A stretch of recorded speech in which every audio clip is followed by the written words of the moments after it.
Hello, everyone. I am officially live. I hope that you are doing well either this morning or this evening. If you are new here, I'm Alex. This is my channel, Frank Fiction. I do reading and productivity sprints every Friday. So if you are watching live, welcome. If you are watching the recording after the fact, welcome to you as well. I ask questions every single week. I got some that are some would you rather questions and just some that are general questions, hopefully to get some conversation going in the chat or down in the comments below. Would love to hear your answers regardless of when it is that you are watching. So today, to tell you what I am reading, and you can see it down by my name, but I am starting Divine Rivals by Rebecca Ross. I say rivals all the time whenever I attempt to say the title of this book. So I'm sure when I do the review for this, that's going to be absolutely joyous for me. But earlier today, I did finish Red Rising. I don't have a physical copy of that because I was reading it on my e-reader. And I have a lot, and I mean a lot, of thoughts about that book. So part of what I'm going to be doing tonight outside of reading is probably going to be continuing to organize like some of my thoughts on paper in terms of like what I want to discuss in my review. I think that one's going to be a lot of fun for me to talk about, and I'm really looking forward to it. I know some of you all are really curious about my thoughts about it as well, since Red Rising is a book that if you haven't already read it, many people say that they want to just because it's so like highly regarded. So you'll get to see my thoughts, but I have a lot of positive vibes coming from this story given how many good things that I've heard about it. I'm hopeful, my fingers are crossed. I also want to say that I think that without the dust jacket on, it was really nice, kind of the treatment that this book got from the book publishers. You can tell that this was a special book for them, and I'm just yeah, I think it's going to be nice. So we'll see how far I get tonight. As always, this is just a chill time. Sit down, grab a snack, grab a beverage, curl up under a blanket, get some hot cocoa, drink alcohol, whatever you want to do. Tonight, I am having water because that is all that I feel like drinking. And I just had a really good burger that Keaton made for us. And so, like, I need to hydrate since it was salty. I like burgers and my fries, they're always salty, and I got to get my hydration back up. So, I am asking all of you, what it is that you are reading tonight. And I'm going to go ahead and get to the comments so I can say hi to everybody. And Kat was up first and says, hi, Alex. Well, hi, Kat. I'm so happy to see you. And this Kiwi, I believe you said that your name is Jessica. Please tell me that I remembered that correctly, because if I didn't, I will feel shame. Make sure that I'm calling you by the right name. And you said, good morning. So it's morning for you. Awesome. Have decided to try and finish Starling House by Alex E. Harrow. I'm at page 97 of 304. So it's possible. We have a lot of reading to do today, but you absolutely can do it. I believe in you. Are you familiar with other books by Alex E. Harrow, or is this your first one? Because I read The 10,000 Doors of January last year during the fall, I believe it was. And I wasn't a huge fan of it, but I'm very curious about Starling House because it was in Book Page. Like, it was one of the front covers for Book Page magazine last October. So, and I haven't heard much about it at all. Robert, hey Robert, you said raspberry iced tea, mini mounds bars, Reese's thin peanut butter cups. I am ready. Where's the event planner? That's me. That would be a great story for a book, event planner during an apocalypse. That sounds like a really great comedic story, and you're absolutely right that somebody should write that. If they base it on my life, as long as I get a little bit of money, I will sell them the rights. And Miss Starbucks says, hello to you. So happy to see you.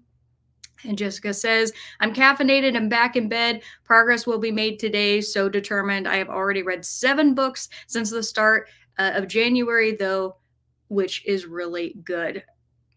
That's amazing to have read that many books since the start of January. I have only finished 3.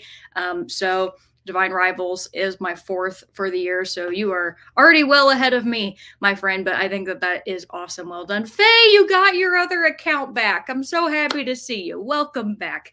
What did you have to do? in order to be able to comment again? Was it something simple or did you have to finagle things? Nicole, hello, welcome, happy to see you. And Mary Lou as well, hi. Very glad that you could make it this evening. Nicole says, putting books on the shelf and then reading Eye of the World. You are progressing right along with your Robert Jordan reading, so well done. Hello to a Spumoni. Spumoni. There we go. Spumoni. I don't know why my brain couldn't read that properly, but hello to you. Welcome. And Nicole says, ours are hard like roar and rural. Yeah, especially with the accent that I have. What's really fun is people tell me all the time, like they try to guess like where they think that I'm from, especially when I was in college, because I pick up the way the people speak depending on where I have lived or like where the people I've worked with have lived in my lifetime. That's been interesting. I don't think I sound like anybody else that I ever talked to, except for maybe my dad. Miss Starbucks says, ooh, one that's on my very long wish list. Still curious what you're going to think about it. Well, I think I'm going to think positive things. And Jessica says, my gosh, what a book. Haven't read Divine Rivals yet, but it's on hold at the library. So excited. That's awesome. I hope that you end up enjoying it. And Miss Starbucks says, I go on book shopping this Tuesday and I'm so excited. Awesome. Yeah. How many books are you looking to get and which ones are you on the hunt for? Or is it kind of just a general shopping and you don't have like anything in particular that your eyes on? Nicole says, hi, chat friends. And Jessica says, yes, Jessica, I did it. I did it. And I told you I was bad, Jessica, but I remembered.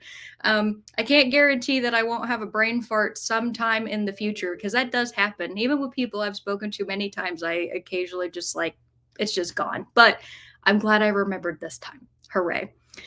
Miss Starbucks says, I'm going to read in The Kite Runner. I think I can finish it tomorrow. Are you enjoying that so far? That was not required reading for me when I was growing up, but for many people it was. And I've heard it's really good. Spumoni says, reading Nosferatu, I'm eager to have it finished. Are you eager to have it finished because you're tired of reading it or because it's just that good? Because I could go either way. Nicole, welcome. So happy to see you. We have, again, the two Nicoles have entered the chat, and that's always a great time. Cherry Cheetah, welcome. He said, hello, I'm rereading Jurassic Park. Awesome. Less than 100 pages left. I'm quite nostalgic. Reminds me of my child obsession with dinosaurs, though I first saw the movie adaptation. Yes, I have yet to read the actual book, like any of the books, though I've heard that they're really good. And I definitely should read them because those were my favorite movies when I was growing up. I also had a dinosaur obsession. I know that that's common. A lot of kids have dinosaur obsessions, but I was no exception to that at all. Jessica says, I just finished A Spindle Splintered, actually. Gave it 3.5, but it's a novella, a really great palate cleanser. Okay. Yeah, I have not read that. That's fair to read books that are kind of just good palate cleansers. I liked oh my gosh, Nettle and Bone. That was my very first book that I read this year, and I did enjoy it, and I gave it a 4-star. I would definitely say that that book would be considered a palate cleanser as well because there's nothing about it that's necessarily too deep. It's a lot of fun, and sometimes you need books like that because the last book that I read before Red Rising was Pachinko, and that book was way deeper, way deeper than Nettle and Bone. So I get that. Nicole says, snowed in. Oh, geez. 8 inches and still pouring. No. Just started The North Valley Grimoire by Blake Northcott. Well, I hope that that's a good book that you can tuck into while you tuck under your blanket against the freezing cold outside. That does not sound fun at all. Spumoni says, Jessica, I like that one too. Robert says, I started The Count of Monte Cristo. Nice, but I'll be reading a few short stories tonight on the Kindle. Yeah, I really need to read The Count of Monte Cristo. So, Robert, have you already read that one prior? Because Nicole, I know that was one of your favorite books that you read this past year. So you've encouraged me to want to pick it up again. Faye says, yes, I myself again. I had to delete the other account, which is sad, but oh well. Today I'm reading Bunny by Mona Awad and Icefields by Thomas Wharton. Very nice. Well, Faye, I have a secret for you. I am going to be reading Bunny sometime in the near future, for a good reason. When I come out with another TBR video, I'm going to be talking about why that book ended up on there. So I'm excited to read it. It's very funny because I think it was Jessica just commented on my stats video that I posted last and said that people have pretty strong feelings about it. You know, they either like it or you get the emotion of what the frick did I just read? And I have no idea which one it's going to be for me, because it's either going to be my kind of weird and I'm like, yes, the kind that I jive with, or it won't be at all. There's really only one way that it can go. There's no gray area there. Hey, Kelly, welcome. You said, I'm hoping to finish Straw Dogs of the Universe. If I do, my mood will determine my next read. Very nice. I like mood reading as well. Just feeling what it is that you want to pick up and just going with that. That's a wonderful thing. Kat says, I'm drinking a cup of coffee while eating a heart cookie in celebration of Edgar Allan Poe's birthday. Very cool. I know you said, I think it was in your live show, that he would have been an interesting character to meet in person. So, yeah, I know he was quite strange. I wonder what he would have been like to talk to in real life. Mary Lou says, I'm going to read a NetGalley book, pulling it up now to get the title, but it's a mystery. Oh, big surprise, Mary Lou's reading a mystery. I jest. No, I'm happy for you. I hope that it ends up being a good one. Miss Starbuck said, I at least want to buy the next 2 books in the Shades of Magic series. Yes, by V.E. Schwab, in the limited edition. And then I have a few books I want to, but I need to see what I can get from my wish list. Yeah, very nice. I am excited to read another V.E. Schwab, but I'm probably going to have to wait until I can buy some again, just because, one, I have so many books that I need to read that I got, or like ones that I can get right now at the library versus the ones that are always on hold somewhere. Because there's some books at the library that have been out for years, and I'm like, okay, I should have a reasonable chance of picking up this book, and then I just absolutely don't, because everybody and their brother is still trying to read them. So yes. Nicole says, yes, The Count, read it. I think I have it. I think I got a free copy of it digitally on my Kindle. Like, it was one of those on Amazon, because Amazon does certain classics that they will let you put on your Kindle for free. I need to go double check, but I'm fairly certain that was one of them. And Kat says, during your sprints, I'll be reading Sky Song by Abby Elphinstone. There we go. For the Cozy Cottage Book Club. The meeting is tomorrow. That's awesome. Now, Kat, you have talked about the Cozy Cottage Book Club several times, but I don't know whether that is one that you follow a YouTuber, or you're like friends with a YouTuber and you all do that, or is it something else, like some other platform that you meet on? Because I don't know like anything about it, but I'm really curious. And Nicole says, make sure you choose your translation wisely. That's a really good point, because I do struggle with certain translations. That's why I'm desperately hoping that when I get to the 3-body problem, that it ends up being really amazing, because the author's son, Sushin Liu, is the author, but his son is the one, I'm pretty sure, who translated it. There are translators notes, which is great. I always like translators notes, because then they could explain things. That was the way that my copy of The Master and Margarita was. It had really good notes, but there were also 2 translators for that. So if you have a recommendation about which one I should get, I could see if that's the one that I already have, or if I should get a different one. Cherry Cheetah says, I'm pretty sure the sequel to Jurassic Park: The Lost World was written because the film was that popular and they wanted a movie sequel. The book has retcons, and I didn't like it as much as the first. Okay, that's fair. And I appreciate you letting me know that. I don't like it when stuff gets retconned at all.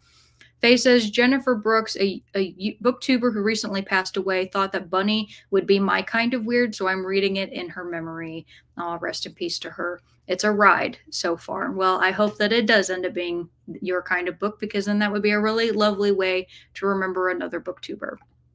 Mary Lou says, I miss Jennifer Brooks. And Faye said, me too. Well, on that note, I will go ahead and I'm going to put up our first question here to get a print. Gosh, a sprint started. It'll be 30 minutes for this first sprint. And the question is, would you rather be able to dive to the deepest depths of the ocean or explore the furthest reaches of space?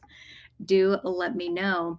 And I will read all those answers after the sprint. And Kat says, it's the Patreon book club for the YouTube channel. It's A Charming Life. The channel is about a couple that live in Sleepy Hollow. That's adorable. Okay, it's a charming life. Thank you, because now I can go check that out. I was totally clueless of that, Cat. So fabulous. The only booktuber that I follow whose book club I know anything about is Books and Lala. Of course, her book club, the Literally Dead book club. I don't know about anybody else's. I hate to say that. I know Gabby has one, but I don't remember the name of it. But yes. So everybody put your answers to that fun question in the comments. And I'm going to wish you all happy reading. And I will see you in a little bit.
All right, everybody, come on back. Let me know how you did with your reading. I decided during that sprint, because my brain is just so full of everything that I was thinking about Red Rising from earlier the day, that I continued with my notes. And I've actually been writing so furiously because of how much I have to say that I have a hand cramp. So this is a good moment for me to take a break. And I'm hoping once I get like all my thoughts out, just like spew them out on the paper, that I'll be able to start with Divine Rivals. So, before we left, I asked you all the question of, would you rather be able to dive to the deepest depths of our oceans or explore the furthest reaches of space? And Nicole was the first one to answer. Oh, hang on. I picked the wrong one. Sorry, 1 second. Let's see. There we go.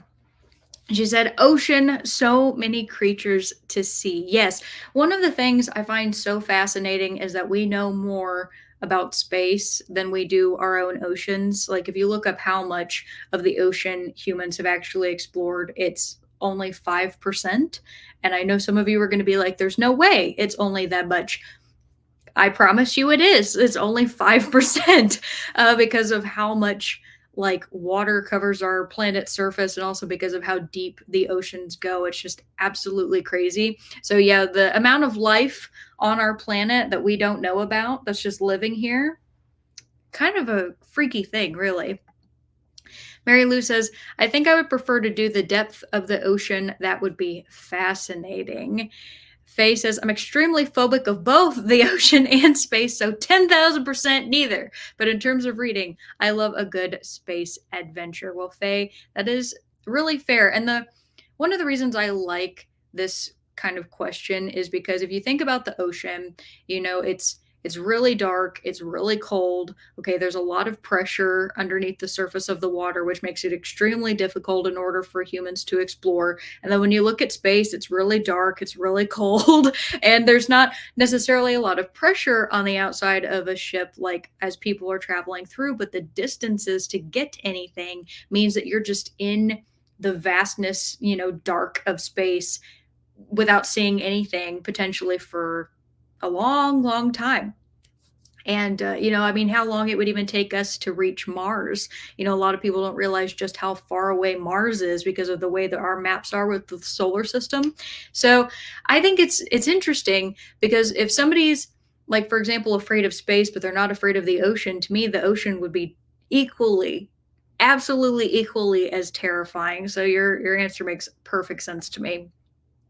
Spumoni says, Ocean, what's even in there? Yes, that's what I'm saying. There's so much. And so, like, a lot of sea creatures look pretty freaky, to be honest. I love the ocean. When I was a kid, like any sort of National Geographic or documentary that was created about animals, even my old dinosaur videos that I used to watch, my favorite ones were always the sea, because I think it's just so beautiful and the life there is so amazing.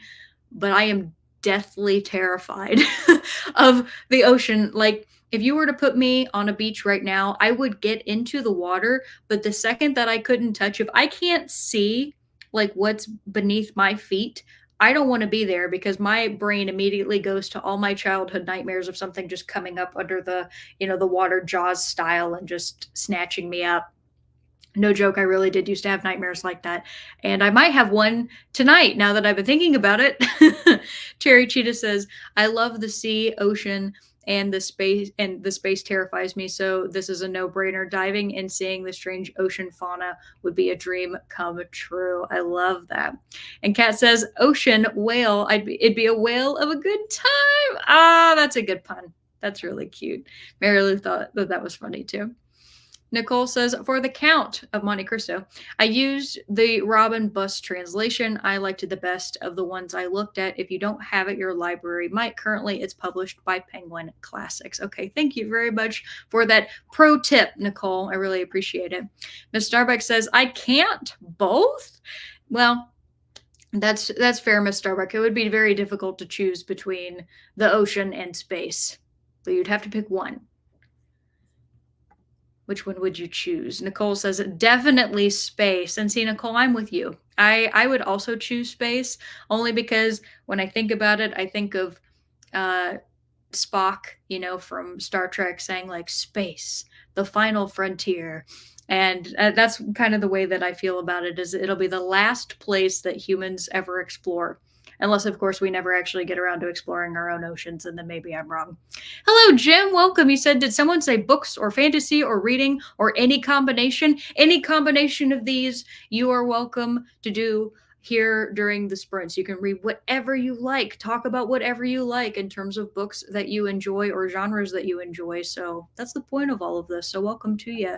And Sidra's going, Sidra, I don't know what you're umming about, but you're welcome to tell me. I have no idea. Robert says, noteworthy fiction. That's the translation I have. Very nice. Alex, welcome. Yes, we now have two Alexes united again. We are stronger as two. And Alex says, hello, I'm reading Royal Assassin by Robin Hobb. Very nice. And Robert says, faster than light travel, space.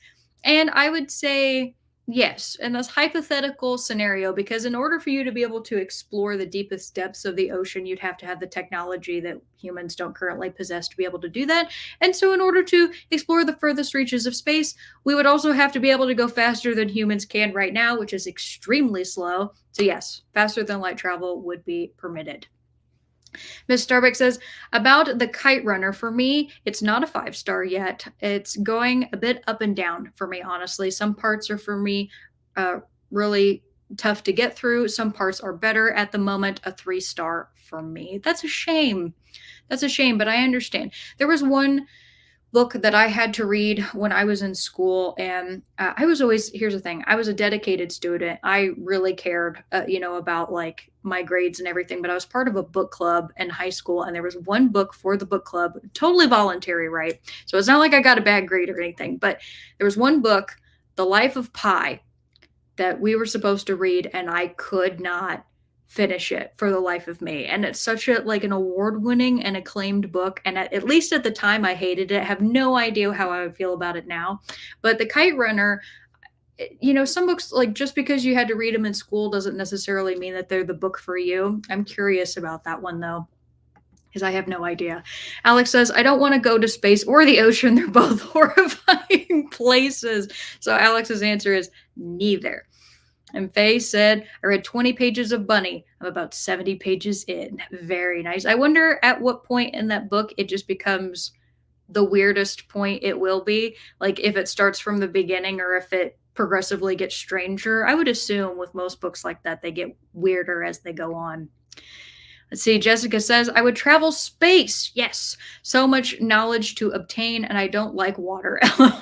Starling House is so friggin' intriguing. Hera does a great job at drawing you in. Don't know who to trust. See, that was the thing about the 10,000 Doors of January that I really loved in the beginning is I love Harrow's prose because she has a beautiful way of writing.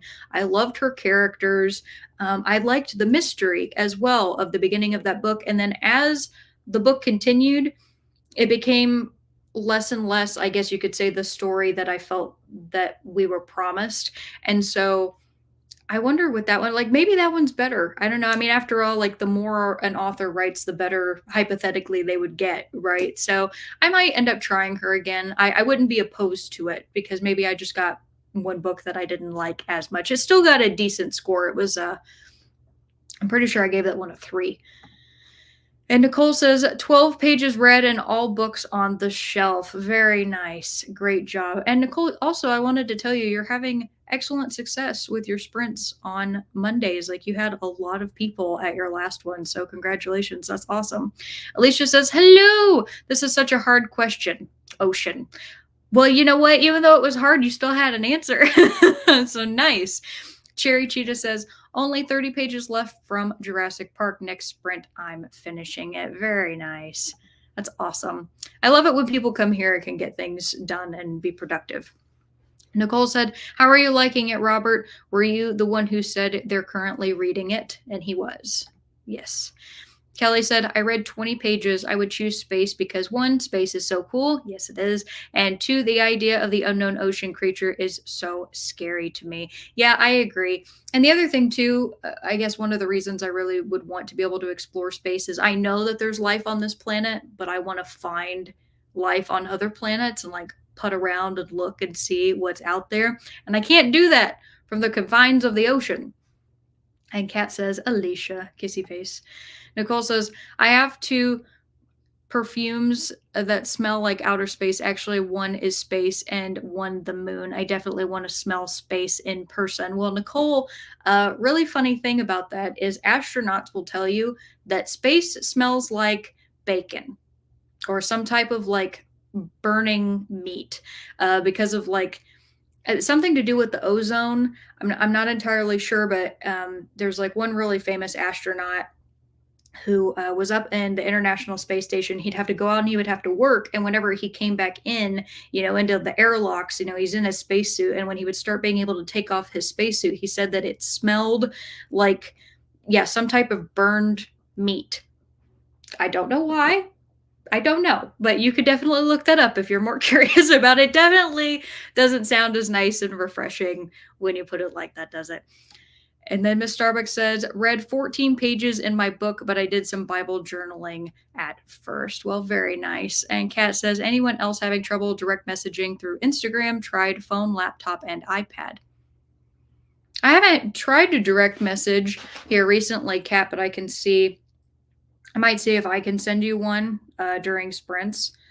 Because, well, no, my mom just sent me one 3 minutes ago. So it's coming through at least on my phone. Just throwing that out there. And Alicia says, cat. A bunch of fun emojis. Robert says, noteworthy fiction. I'm reading it now because Emma and Carolyn are reading it for the Game of Tomes book club. Very nice. Everybody's doing book clubs. That's fun. Nicole says, nice. I love their book club concept. Hi, Amal. Welcome. So Amal says, hello, peeps. Amal says, got to 7% of Miss Morgan's book brigade, page 34 of first trimester. Very nice. And phase, wait, oh, yeah, that was for my Spock thing. Yeah. I'm glad somebody threw that in there. Thank you, Faye. Miss Starbucks says, okay. You are strict, ma'am. I will choose space then. Okay, space it is. And Jessica says, hi, Alex, from Alex Black Reads. Nicole says, we love translations as a website with a great article on which translations of the count to read. They list all those in publication with excerpts to compare short summaries on each and a conclusion on what they think is best. Well, that's really nice. And I do appreciate when I know people sometimes when they have reading goals, they don't necessarily choose a book count for reading goals. Sometimes people want to read like a specific number of a certain kind of book. And there's this one bookstore that I follow where one of the employees actually said that they were looking to read, it was like 15 translated works for the year. And I thought that was really interesting because I never hear people do that for a goal. It's like, I want to read translated works. So I'm sure that website's really helpful. And Kat says, just curious, is Alex short for Alexandra? I never tell, Kat.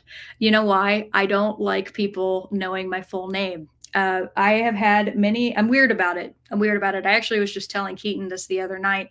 I have had so many times in my life where I will like tell somebody what like my name is, and then and you would never do this, and I know that, but they would decide to call me that because they go, oh, well, I like your full name better. And I'm like, but that's not what I go by. And then they completely ignore me and call me by my full name. And I hate that. So I don't share because I prefer to go by Alex. And Alex says, I hate the life of Pi so much. Rest in peace. Alex, you were the one person on here that I thought would answer that way. And I appreciate you for that. Thank you. And Kat says, I love Life of Pi, but it's very sad. It is, Kat. It is. And I think that like when I was in high school, I just was not ready for that kind of story. I really wasn't. And I like sad stories. I like emotional stories, but that one just might not have been for me. And Faye says, Bunny is a slow burn into weird dumb, but it's getting there. Cool. Alex says, I'm an Alexandra. I don't hate it, but 4 syllables takes way too much breath. Yes. Yes, it does, Alex. Also, half of people say Alexandria even if they're looking right at a name tag, which irritates me. Yes, Alex, I, as you can imagine, can relate. So, two Alexes in the house. Both really cool ladies, too. Because, see, Alex, I don't know about you, but when I was growing up, I chose to be called Alex. My family didn't. I chose that. It was because I had a bunch of guy friends that were Alexes, and I was like, I want to be Alex, too. But the joke was always that I was the only girl one. There weren't any other girl Alexes when I was growing up, like none. It was just me. Because the rest of them, if there were any, they went by like Alexis. And I was like, well, I'm not an Alexis, so I don't know what to tell you. Nicole said, so grateful to everyone who watches. Thanks.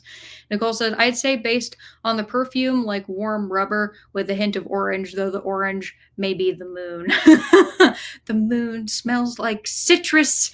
I love that. Alex says, gross at the meat smell. Now I definitely don't want to go to space.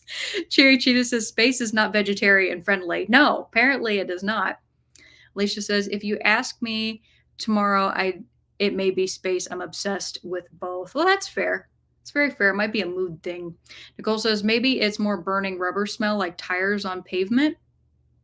I don't really like that smell either. It gives me flashbacks to when I've shredded tires before, never of which was my fault, but I've had tires fail while driving down the highway, and smell of burnt rubber is very triggering for me because I'm like, my car. I hate that. Alex says, dude, I hate when I introduce myself as Alex and people are like, but Alexandra is so much prettier. Bold of you to align yourself with the people from the DMV. Yeah, no. Kat says, I totally understand, Alex. Sorry, didn't mean to stir the pot. Oh, no, Kat, never. No, you never stir the pot. It was a very, like, innocent question, and it makes perfect sense. And I expected, it's funny that you asked me because I did expect one day that somebody would ask me that on my sprint. So very fair that it would end up being you. We've been friends now for a while, but yeah, it's just I'm weird about it. That's my thing. It's not most people. It's just me. So, and apparently other Alex, because we both have had similar experiences. But yeah, I will get the other sprints up now. I was going to do another one for 30 minutes. And of course, I have another question. And so last week, when y'all were here, I was asking, like, if you could, meet your favorite celebrity or like one celebrity, who would it be? And would you even do that if you could? Well, this week, I have decided to go with who is one singer or band that you want to go see whom you haven't already. So do tell me that, and I will read all of those answers when we come back from the next sprint. But really quick, Miss Starbucks says, maybe I had too high expectations for The Kite Runner because I heard a lot of people absolutely loving it. I don't know. It's an okay book for me at the moment, and that's okay. Just because a book is acclaimed doesn't mean it's going to be the best thing that anybody's read for all readers. Like, that's honestly impossible. There have been some books that I have thought of as being like, it's one of the greatest things ever written, that there are people who give it a 1 star and I'm like, how did this happen? But that, the reverse is true also. So no shame there at all. Let's see. And Alex said, I love Khaled Hosseini. Forgive me, I don't know how to pronounce that. When I was in high school, college, but now he's more of an okay author for me as well. And Kay, oh, sorry, Christina, I called you Kay again. Forgive me. I'm so sorry about that. Christina says, hi, hope everyone is well. Reading Misery by Stephen King today. Nice.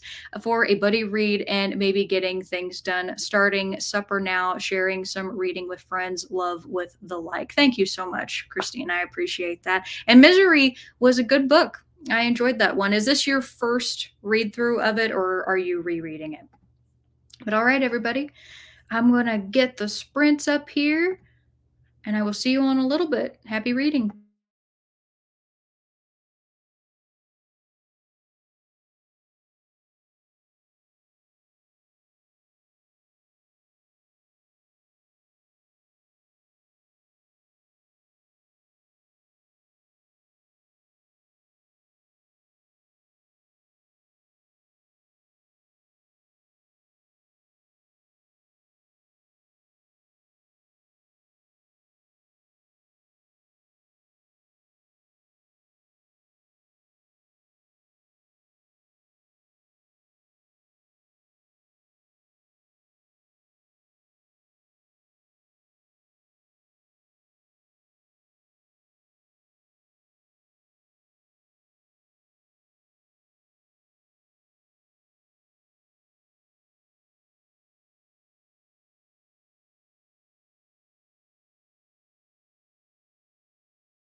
All right, everybody, come on back.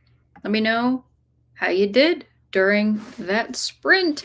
I can tell you that I did get all of my notes down on paper, and I guess I'm not surprised to say it ended up being 4 full pages. That's a lot of notes. There's a lot of notes. I had a lot of feelings about that book. So before we left, I asked you all the question, who is the one singer or band that you want to go see whom you haven't already? So I got to go back. I got to find my place here. Let's see.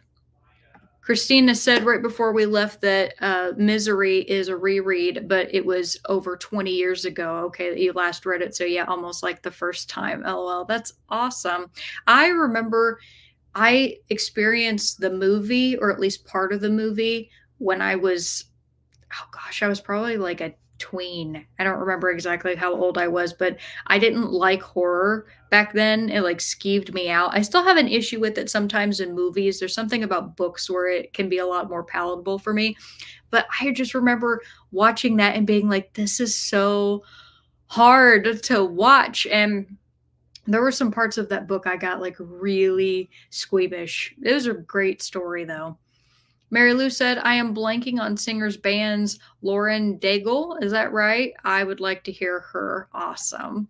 Alicia says, Pantera. Sadly, it's too late. Does that mean that they broke up or their members that have passed away? I'm not familiar with them, Alicia. And Jessica says, Disturbed. So excited I'm seeing them in March. That's awesome. I think people don't realize that their lyrics are quite poignant and have a lot of meaning in them. Take The Light, for example. Oh, I love that. That's fabulous that you get to go see them as well. It's really fun to have a concert planned. I would love to be able to do that. So, my two people that I would love to see the most are The Weeknd and Bruno Mars. I would really love to see them in concert. So, a friend of mine, actually my neighbor, they ended up traveling last year and took a trip to Vegas. And a Bruno Mars at that time, I think it's over now, but he had a residency in Vegas. And tickets to see him apparently were like absolutely ridiculous, but The Weeknd is really no better. I remember I saw tickets for his concert. I don't even know if there were any good seats at this price, but they were like $400, which is just crazy.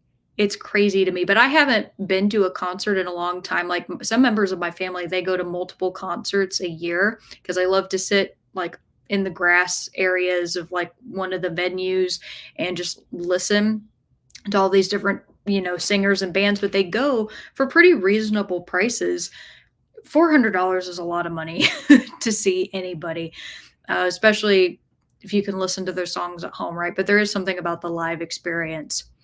Jessica says, and The Sound of Silence is the best thing in the world that will make me cry every time. I'm so happy for you. I hope they end up playing that so that you can just like feel all the emotions of the concert.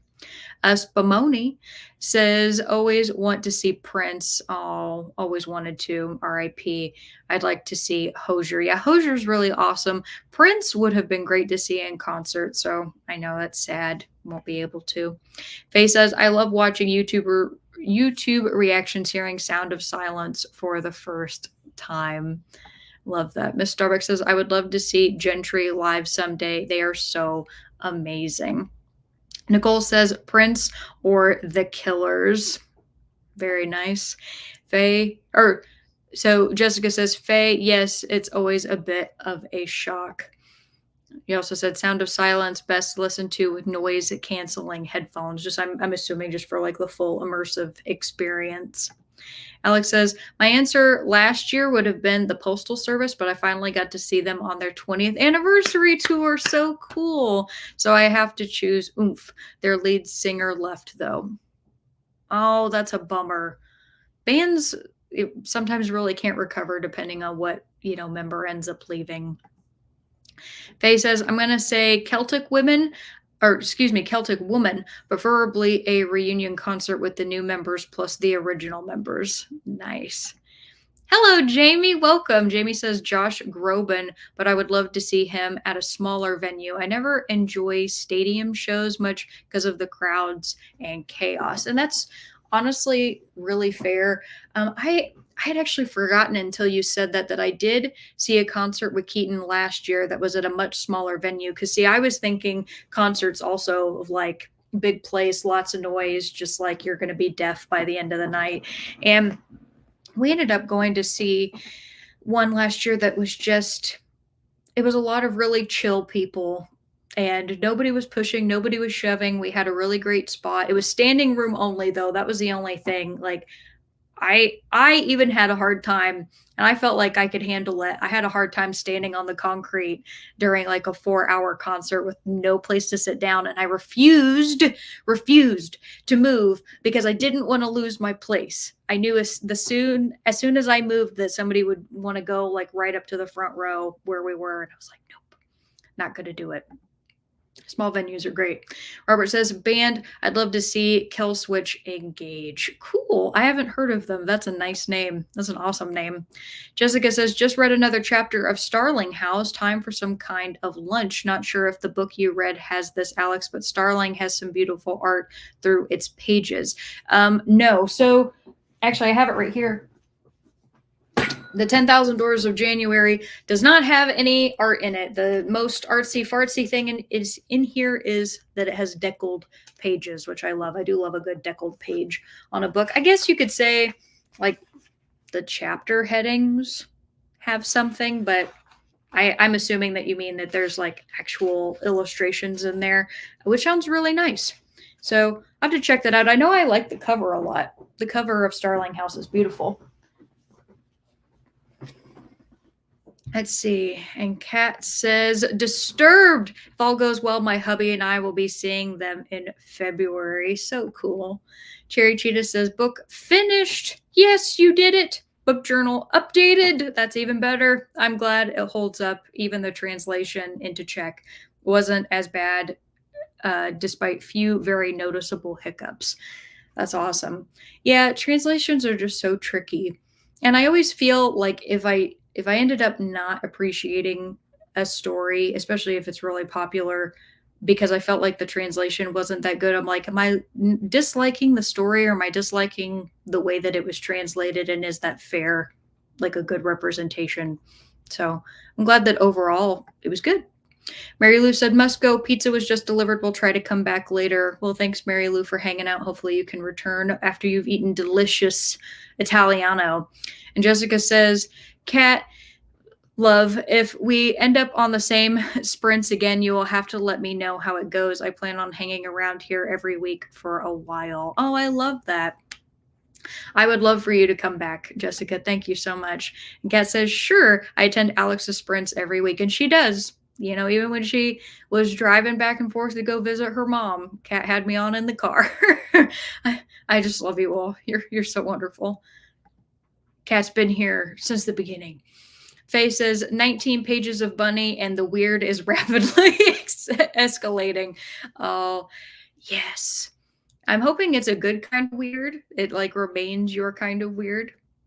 And Faye, can you, I should ask, without spoilers, is there a description of the kind of weird that you can give? Like, is there any details, or is it just one of those things that you're like, now you have to experience it? I can't even put this into words. Because Kayla from Books and Lala, Bunny is one of her favorite books of all time, and she raves about that. That's how I heard about it.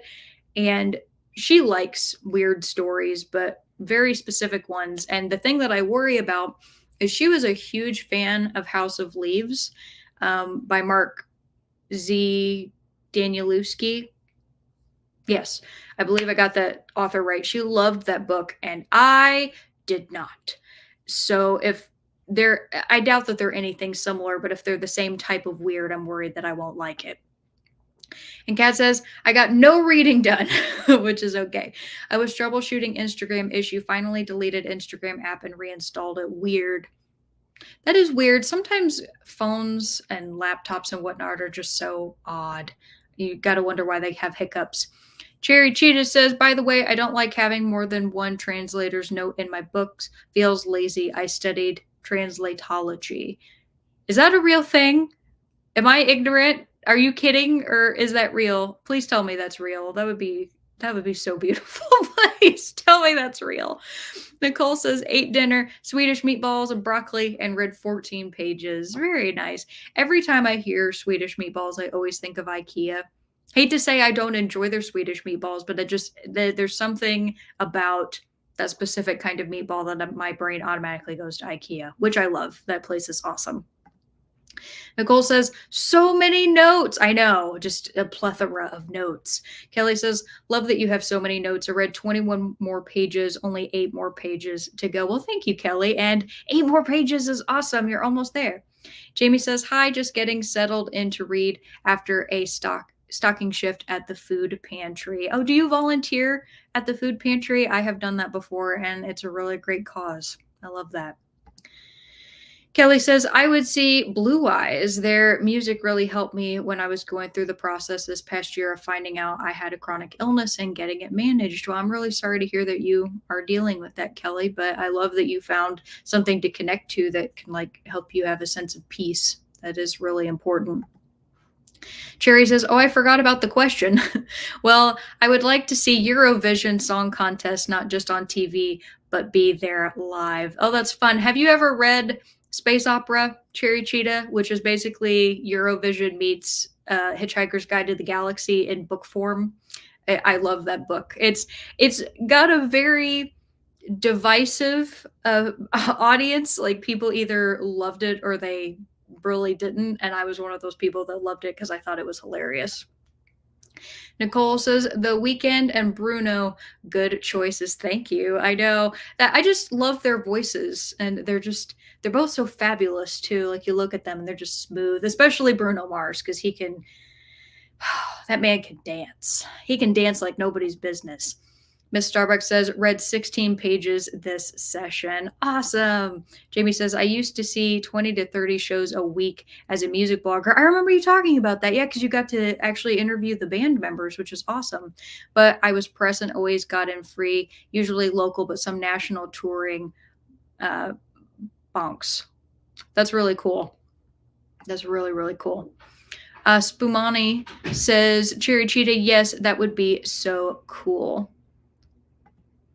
And Christina says, supper's almost ready, and I'm about halfway through the introduction. Awesome.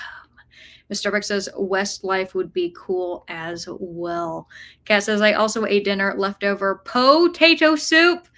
I love you and your themes, Kat. You're so on brand. I love it. Cherry Cheetah says, Alex Black reads, hello there, fellow oomph fan. I love it. See, this is the beauty of talking about like music and different art forms, is because you find people to bond with. Hey, Lauren, welcome. Lauren says, hi, Alex. Harper says hi, too. Well, hi, Harper. I hope you're having a good evening and doing something fun. And Jessica says, oh, House of Leaves is on my October TBR. Well, you're in for something, Jessica. I'm not going to tell you that you won't like it, because a lot of people really love it. I will tell you that I did not, for a variety of reasons. I've actually talked about that in some other videos, and I'm not going to spoil anything for you. I promise I would not do that. Not that type of person. But I will say this. The book is divided between, you could argue, 2 different perspectives, that of the Navidson record and that of Johnny Truant. The Navidson record was my favorite part of the book. Johnny Truant was not. And that's all that I will say about it. So please tell me when you read that in October, if you are still wanting to come back and hang out at that time. I would love to hear what you think about it. Nicole says, I read All's Well by Mona Awad. That one was weird too. I liked where it was going, and then it went too far towards weird for me. Okay, that's fair. Yeah, Mona Awad and Ottessa Moshfegh. I was leaning down because I'm like, I have a book by Ottessa Moshfegh right down here. They're 2 authors I've heard write really like weird to disturbing content. Ottessa Moshfegh's, the one book I read of hers, I did not like at all. It was a short story collection, and I was like, this woman, it sounds like a serial killer. And then the funny part was, funny Not funny, haha, just like funny, like, oh my. She was in an interview and she openly admitted that like her taste in books and the way that she writes makes her sound like a serial killer. And she thought that that was funny. I don't know. I was a little freaked out. I won't lie when I heard that. But Mona Awad is one that I haven't ventured into her territory yet. And if I really like Bunny, I'll feel better. But if I don't, that it might end up being kind of an Otessa Moshfegh situation. Alex says, Cherry Cheetah, oh my God, an oomph fan in the wild. Yes, here on Frank Fiction. Nicole says, I did give All's Well a 4 out of 4. Okay, very nice. Do you do 4 stars instead of 5-star ratings, Nicole? Or did you mean 4 out of 5? Forgive me. I just want to make sure. Oh, thank you. You corrected it. 4 out of 5. That's still pretty good though. Faye says, I'm not in the thick of the weird yet, so I don't know if it changes, but so far it's kind of dreamlike and heading into nightmare-like, and I feel like it'll become a gory horror extravaganza soon. Okay. So when you say dreamlike, do you mean kind of like fever dream-esque, or is it just, I don't know, kind of like you don't really know what's reality and what isn't? By the way, I should like turn this into its own question, but maybe you all can just answer it here. How do you feel about like unreliable narrators? Are you a fan of narrators that you can't trust? Like, do you like that tension of wondering what's real and what's not, or does it disturb you? Like you're like, or you just don't mesh with it. I would be really curious to hear. Cherry Cheetah says Bunny is weird, but not House of Leaves weird. Okay, thank you. I found it too normal, but I'm a minority. There's animal cruelty and pretentious poetry. Oh no, there's animal cruelty. I mean, I guess I should have expected that because it's a book called Bunny, but I thought that it was because the girls called each other Bunny. Like it was some type of almost like a sorority thing going on where they have that nickname for one another. That's going to be really rough. Thank you for telling me that so I can mentally prepare for it. Otherwise, I'd probably cry. Jessica says, Westlife, oh my God, I saw them when I was like 17 and just bawled my eyes out. Aw. Faye says, I really want to read House of Leaves. Then you go for it, Faye. You go for it. Alex says, I feel like I hate everything you hate, so I maybe won't be reading House of Leaves. We do seem to have like similar opinions about things that we have shared reading. So yeah, maybe not. I feel like you would also end up hating Johnny Truant, Alex. Like if you could. So some people. Here's the thing. Sorry, I keep looking under my desk. I'm messing with my footstool. Some people will tell you that there are different ways to read House of Leaves. I read it just cover to cover. Okay, like just the way that the book was written. There are other people who will actually go through and they will read the Navidson record first and then Johnny Truant's part second, and they'll like purposely like, go through and search through the book to find those different parts to keep them separate because I guess it completely changes the way in which the book is read. That to me sounds like a lot of work because if you ever look inside that novel and you see how many like footnotes and different comments and things there are in there, it would be so overwhelming, in my opinion, to try to separate those two things out. But there are people who do it, and they say that it makes a difference. So I don't know. Christina says, Kat, we're having potatoes too, but ours are fries and will be covered in chili and cheese. Delicious. I also had some fries earlier with my burger. Jessica says, yes, I feel like House of Leaves will require a few brain cells and maybe a few more, and a mirror. I'm not going to provide an explanation. Just make sure you have a mirror. That's all I'm going to say. Miss Starbucks says, very cool, Jessica. I really love their music. Glad the 4 of them got back together. Jessica says, I'll vlog it. Very nice. And I can go and check that out. Alex says, Jessica, vlog everything. Well, yes, absolutely. Nicole says, yes, Jessica, I second the idea of vlogging it. And Jessica says, Alex Black reads, I'm vlogging Babbel right now. Oh, I have Babbel. It's right there behind me.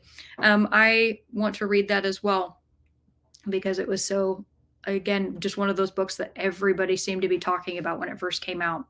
Cherry Cheetah says, translatology, the study of the theory and practice of translating, includes different approaches to translating language theory and other fun stuff. I love that that's real. That brings me joy, and I learned something today. Thank you so much for that. And Faye says, I love unreliable narrators. You like being kept on the edge of your seat. You don't know what's going on. Miss Starbucks says, in terms of weird books, I really want to read Earthlings, still on my wish list. Nice. Alex says, I like unreliable narrators, but in my opinion, they're super hard to write well. So often it's done badly. Yes, that is my feeling about it as well. Because if you can find one that's done in a fantastic way, then you kind of end up questioning your own sanity along with the characters. And I feel like when it's done poorly, you're just questioning the character because it doesn't really matter at that point what's going on in the story because you're like, this doesn't make any sense. I don't know. So that seems to be the difference to me. Alex says Earthlings is amazing. Jessica says, Alex, I really don't like House of Leaves. Oh, sorry. I really don't think House of Leaves will be your type of book. There we go. Kelly says, I feel like I haven't read enough unreliable narrators to judge whether I like it or not. That is a prompt on my local bookstore's 2024 reading challenge, so perhaps I'll find out how I feel soon. Well, no, I almost said something that could spoil things, and I don't want to do that, so never mind. Forget I said anything. Kat says, perfect dinner, Christine. I love chili cheese fries. Robert, unreliable narrators, Paradisby. Yeah, I did say that right. Oh no, Paradise by Fernanda Melchor is very good. Okay, I have not heard of that, so thank you. I'm gonna note that really quick. I'm always, out there waiting to see if I could find one that actually makes me happy. Faye says, trying to find a way to say more about Bunny without spoilers. That would be hard if it's a super strange book. But it's like an atmosphere of something horror movie-esque is going on, but everyone's ignoring the signs, so maybe it's not real. Oh! See, I like that. I like that, because that does kind of fall into the whole, you're questioning whether you're reading into things too much or whether it's actually going on. And that can be really fun. That like messes with your brain. Robert says, happy National Popcorn Day, by the way. Oh, it's National Popcorn Day. Okay, wait. I have a new question then I'm going to put up just because you said that, Robert. So happy National Popcorn Day to you too. And Kat says, same, Faye. I like unreliable narrators as well. Jamie says the Goldfinch turned out to involve an unreliable narrator, and that was done well. I read the Goldfinch, and that was a really interesting read for me because the book, Donna Tartt wrote that so well. It's beautiful. It's incredible. I hated the main character, and it is very rare that I can say that I despise like a person in a book who is like leading us on the journey. There are MC, like the whole book is about them, that I can despise them and still think that the book is written well. It says a lot about her writing style. And yeah, I mean, I would recommend that to people, but you have to be okay spending a lot of time with a character who's kind of a dick. I'm going to be very blunt about it. You have to be okay with that. He has moments where he's all right, but a lot of the time I'm like, you're awful. And Faye says the thing about unreliable narrators is that you can't just look for Rex because you're not supposed to know until the end that the narrator is unreliable. So true. So true. Which is why I did say earlier, I was like, never mind. I was going to say a spoiler and I'm not going to say anything about any books that we have talked about prior. So this is kind of funny. So because Robert mentioned National Popcorn Day, my next question is going to be, what is your favorite flavor of popcorn?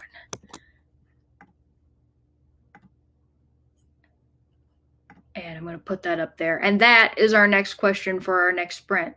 Because why the heck not? Jamie says, yeah, I didn't like him either. I really like his friend Boris, though. Yeah, Boris was an interesting character. Cherry Cheetah says the book Elizabeth is Missing is from the point of view of a woman suffering with dementia. Oh, very strange yet informative about the condition. That sounds like something I would like. Elizabeth is Missing. Thank you. Ah, Miss Starbuck has to go, but she says, I like chocolate popcorn. Well, I read yours before because I knew that you had to go. So thank you so much for stopping by. Great to see you. And for everybody else, I'm going to get the next sprint up on the clock. Miss Starbuck saying bye all. Next sprint is up on the clock. We got another 30 minutes, and I should now actually truly be able to start Divine Rivals. So I'm going to wish you all happy reading. See you in a bit.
All right, everybody, come on back.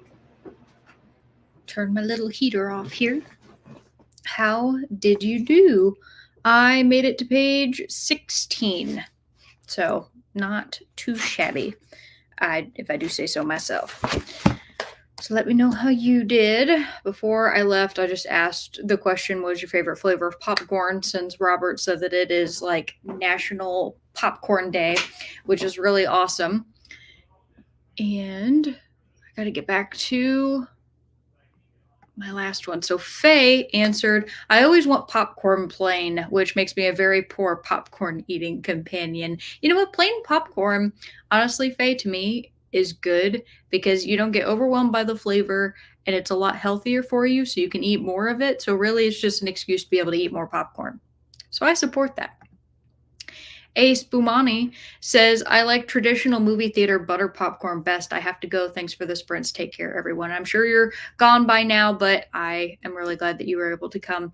And I love movie theater popcorn. I especially like the places that you can go, like AMC, where they have the butter machines, where they give you like the pre buttered popcorn, but then you can go and just add more butter because why wouldn't you want to? I mean, Faye, I guess you wouldn't because you like plain popcorn, but me, I do really enjoy some buttered popcorn. Cherry Tita says, cheese flavor for my popcorn, please. Yes, cheese, all the cheese.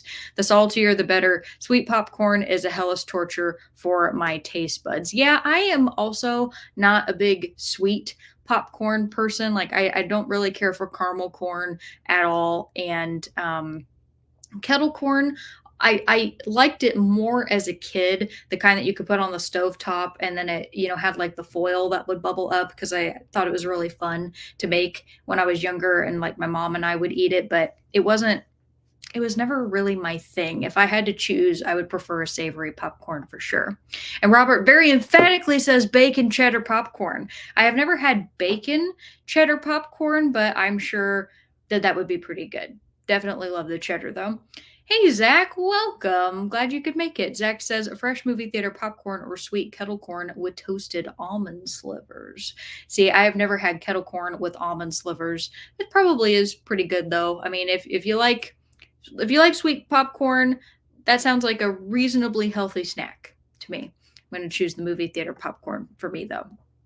Jamie says butter toffee crunch. Oh my, but I am not a fan of popcorn really. That's fair. I had a popcorn last year on my travel vlog that I did when I was going to Arkansas with Keaton, and I got dill pickle flavored popcorn because I love dill pickle everything.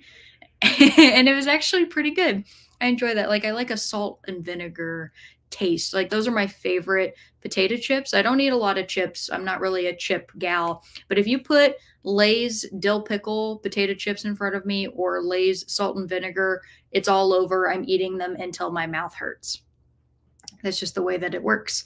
Jessica says, the more butter and salt, the better. Although we have a company here called Dr. Bugs, and their mint chocolate popcorn is divine. They are also certified gluten free, which is best for me. Now, is most popcorn gluten free, Jessica? Because I'm thinking, because popcorn, I guess, unless you coated it in something specifically that had like flour or something of that nature, it should be, right?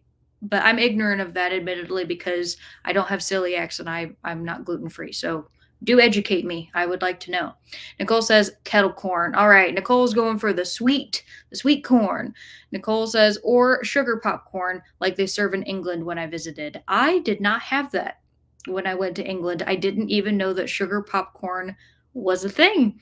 So can you enlighten me on like what that entails? Is it literally just popcorn that they throw sugar on like you would salt, or is it coated? Like each piece is kind of like a hardened sugar coating, kind of like the toffee that we were talking about earlier. Kat says caramel corn. Gotta love that caramel corn. Christina says caramel corn and kettle corn are a little different. Caramel is brown and sticky. Kettle corn is just sweet, not really sticky. Yes, yes, absolutely. Because I did used to eat kettle corn as a kid. Caramel corn is like the Cracker Jack boxes, and I was never a big Cracker Jack person. Alex says kettle corn is pretty fab. Faye says I switched to Ice Fields and read 13 pages. Nice. Nicole says 2 pages and talked with my bestie. Oh, I love that. That's so sweet. Nicole says, now I want popcorn. I do have some in my kitchen. I could actually go get it if I wanted to. Hey, Storm. So happy to see you. Welcome. Glad that you could make it. Storm, do you have a favorite flavor of popcorn? That is the question of the half hour. And Nicole says, hi, Storm. And Alex says, page 321 of 689. That is a chunky book, but you were making your way through. Kelly says, finish Straw Dogs of the Universe. Woo! I like to sit on my ratings a bit, so no official rating yet, but definitely a high one. You know, it's funny that you say that, Kelly, because I'm usually one of those people that I give an initial gut reaction of what I think a book should get. And then by the end of the year, I actually did this for last year. I went and I started looking at all my ratings and I compare, like, okay, here are all my 5 stars. Are they equal in my opinion? Because if one of them ends up not being that, I know that I need to adjust the score. And I do that for all. And sometimes, like, a book can move up a little bit or it can move down a little bit. Sometimes it stays the same. But I always feel like after I do sit on a book for a little while, my opinion of it will form differently unless it was absolutely 100% a 5-star book and then it's just solidified as a 5. Mary Lou says, hello, I'm back from eating pizza. Well, I hope that it was delicious pizza. What kind was it? Jamie says, I finished the first chapter, 16 pages in The Darling Dahlias, yes, and The Voodoo Lily Cozy Mystery by Susan Wittig Albert. I love the Darling Dahlias series. Oh, that's awesome. I have not heard of that one, but I'm glad you're enjoying it. Nicole says, kettle corn from a cauldron is the best. Oh, that just sounds like fun. That sounds like Halloween to me. Christina says, I just can't eat popcorn much anymore. I love them all good with some seasonings on them. Savory, cheesy, sweet, buttery. I wish I could have some. I'm sorry that you aren't eating it anymore if you enjoy it so much, but I also understand. Kat says, no reading again. I had to get ready for my sprints and I filmed for my Poe vlog. I went book shopping today at the FOTL store and wanted to share my books. Oh, I love that. That's fabulous. I'm glad that you were able to get some fun stuff. I look forward to seeing what you picked up. Oh, man, when I can buy books again, I'm not going to go crazy. I'm going to be good. I'm telling myself right now I'm going to be good and, like, change my habits. But there are times that I wish I could go pick up something that I want. But alas, not yet. Amal says 17% of Miss Morgan's book Brigade. Nice! Making your way through. Christina says, Alex, do you put vinegar on your fries? I normally don't because I like to eat my fries with mayonnaise and ketchup. I'm that person that likes mayonnaise on everything. I have converted Keaton. He now also enjoys the mayonnaise. But if somebody gave me like something like that, I would put it on there because back in the day when I ate Steak and Shake, I don't eat Steak and Shake anymore, but they had that jar of the peppers. If you have ever been to a Steak and Shake, you know what I'm talking about, but it was this bottle and it had all the peppers in it. And it was meant that you were supposed to put the juice on your fries. And to me, that's kind of similar to the vinegar because I don't know if they were pickled or what, but I used to love that stuff. Like if I could have a bottle of just that, I would put that on my fries 100%. Christina says, yes, popcorn is gluten-free. Gluten is wheat. Okay, yes. Okay, cool. Because I always associate gluten with flour. Like the flour is what matters. So I'm glad I got that. Hooray. Nicole says, what is FOTL? I'm thinking Fruit of the Loom, but that doesn't seem right. Cat going and getting some books at the underwear store. That would be hilarious. Christina says, haha, Nicole. Jessica says, most popcorn is gluten-free, but because I'm celiac, if any popcorn has been processed in a factory that handles gluten, there's always the risk of cross-contamination. Yeah, that makes perfect sense. I guess it's the same thing with like any type of food sensitivity, right? Which is why they put it on the packaging. Like, like I know nuts, like tree nuts and pine nuts, like that's a big thing, like processed in a place that, handles pine nuts. So that makes perfect sense. Jamie says, I love salt and vinegar popcorn too. We had a truffle, butter, and pepper potato chip donated to our food pantry that was really good too. truffle butter and pepper potato chip. Oh my. Whew, that sounds decadent. Nicole says, yep, it's popcorn with colored sugar tossed on it like you would salt, different from both kettle corn and caramel corn. Colored sugar is it? See, that makes me think of like the sprinkles that you put on cookies, but I'm sure it's not that. It's probably like the really finely granulated sugar that has a color to it. Would be really fun if it was like rainbow or something, though. Christina says, I used to like Cracker Jacks, but now they just seem stale. Agreed. And Christina says, hi, Storm. Storm says, I like cheddar popcorn. Me too. And Cherry Cheetah says, I have microwave popcorn, but it's too late for that, but so tempting. Is it ever really too late for popcorn? Not the heaviest food you could eat, but I also don't like to go to bed with anything stuck in my teeth, so I'd have to be, like, flossing really hard to be able to go to sleep. Jamie says, "I always get the kernel sheet bits stuck in painful spots in my mouth." I didn't even know. I swear I did not know that I was about to bring that comment up, Jamie. That is hilarious that we said that at the same time. So I stick to chips. Yes, it always gets in my mouth too. And I know popcorn is technically like safe for dogs to eat, but that's always one thing I worry about when Barker's staring at me and he really wants popcorn. And I'm like, bud, you're going to get like the kernel stuck somewhere. And would be really uncomfortable. Zach says, I finished Ararat by Christopher Golden. Unfortunately, 2.25. Oh, no. That's not fun. Do you want to elaborate at all, Zach, or are you putting it on your channel? Cherry Chia says, anyway, I need to get some sleep. Good night. Well, good night. Thank you so much for coming. It was great to see you. Storm says, hi, Nicole and Christina. Kay says, Nicole. Oh, FOTL equals friends of the library. I should have known that. Thank you, Christina. And Nicole says, how long is your book ban for, Alex? Until July. So it'll be 1 full year because I started it in the middle of last year, which is, I know, kind of a weird time frame, but I just knew that I needed to do it. And it's like, I start when I start. Started in July, it goes to July. That's how it be. Mary Lou said, the last concert I went to was with my mom, who really wanted to see Adria Bocelli live. He was wonderful. Oh, that's so cool. I love that. Going to a concert with your mom. Kat says, I spent $10.50 and got 16 books. Wow. And I found the group read section for the Mardi Gras readathon. Yay. So glad for you. Christina says mayo and ketchup is good. Yes, mayo chup is the best, though I prefer to mix my own. And Nicole says, LOL, Christina, thanks. It was really stuck on the undies. Nicole says fries and malt vinegar, yum. Mm-hmm. Absolutely. Robert says mayo on fries, unsubbed. What can I say? You know, I got that European taste, apparently. I don't know what to tell you. Have you ever seen Pulp Fiction? You know, they put mayo on their fries. Yes, that is me. Kat says 2 books are going to other people. Oh, well, that was sweet of you. Nicole says, LOL, Robert. Mary Lou says, LOL, Robert, I like mayo on fries. Robert, you are outnumbered. Jamie says, I like to cook my steak fries with curry seasoning and then dip them in vinegar. That sounds really good. Kat says, friends of the library, Nicole, no underwear. Oh, but if only. Zach says, favorite mayonnaise you can buy in a jar?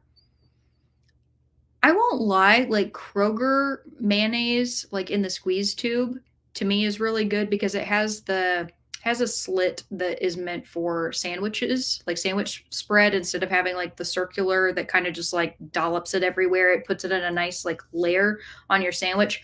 But if I had to go with a brand name, I'm going with Hellman. It's not Hellsman, right? It's Hellman mayonnaise. That to me is great stuff, but Kroger is really good too. Robert says, Mary Lou blocked. Nicole says, I was avoiding my Friends of the Library sale, didn't put it on my calendar, and then ended up at the library right in the middle of it anyway, aka book haul coming. Oh, that's funny. Mary Lou says, LOL, Robert. Nicole says, yep, it's a small grain sugar. They can do different colors, so you end up with rainbow bag, but fresh tends to be one color. Okay, very cool. And Kat says, I ate popcorn for dinner yesterday. It can be very filling, though I admittedly would have to eat quite a lot of it. I eat a lot.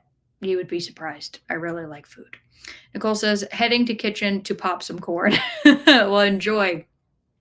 Christina says, that is why I can't eat it anymore. I've gotten it stuck in my teeth where I can't floss it out. Painful. No. Yeah, I have been very lucky. I've never had any issue I've had to like go to a dentist for to like get out of my gum, but they have told me what, because I ask them questions. Like I talk to people wherever I go. Big surprise.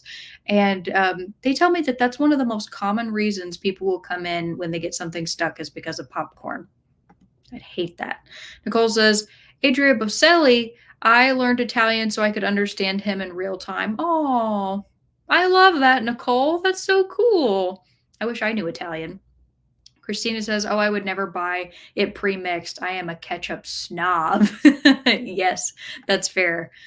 And Kat says, I guess I could have bought a book about underwear. True, you could have. You know, is there a, oh, what was that book? The teenage book, Sisterhood of the Traveling Pants, Sisterhood of the Traveling Underwear. It doesn't have as nice of a ring to it. Christina says Hellman's. Yes, Hellman's is the best mayonnaise. Zach says, I don't post videos. I thought it was going to be a horror with a creature on the loose, but it ended up being a kind of bad demon possession story. No. Boo. Boo. I hate that. I don't like it when a book markets itself as one thing. You get an impression and then you get a totally different book. That can be really frustrating. Christina says, although Aldi's has a mayo that looks and tastes just like Hellman's. Well, see, I think that the Kroger one does as well. And that's the thing about the like store brands. They're all made in the same factory. They just put a different label on them and sell them at different prices. Capitalism's great. And by great, I mean trash. And Kat says, I'm about to make hot chocolate with marshmallows. That sounds lovely. I could use some hot chocolate. I have a really good mix here at the house.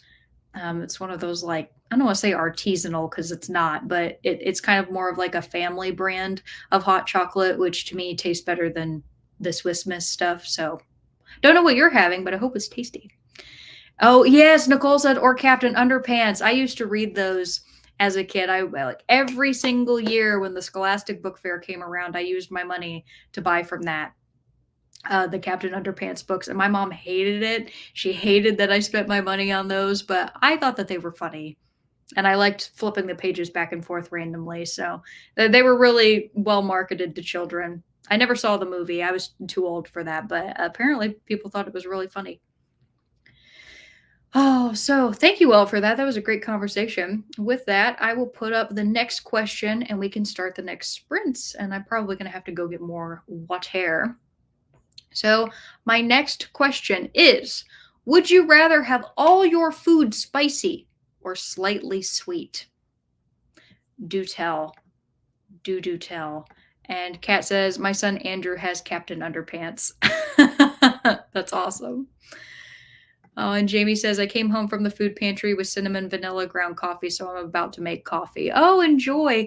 Keaton is one of those guys that makes late night coffee, and I look at him sometimes because he'll tell me, like, well, I'm wired. I can't go to sleep. It's like, because you made coffee at 5 p.m.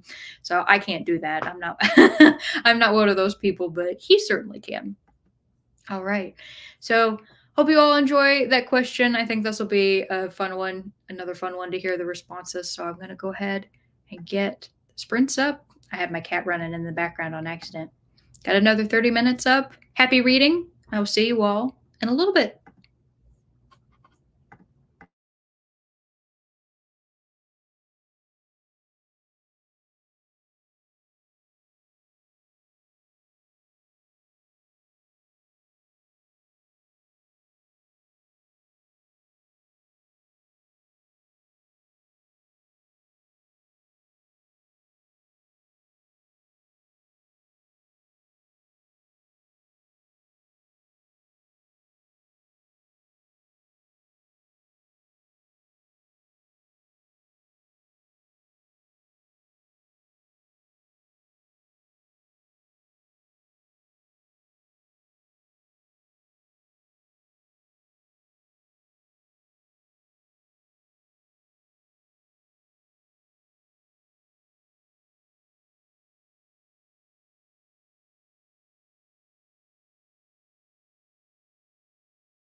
All right, everybody, come on back.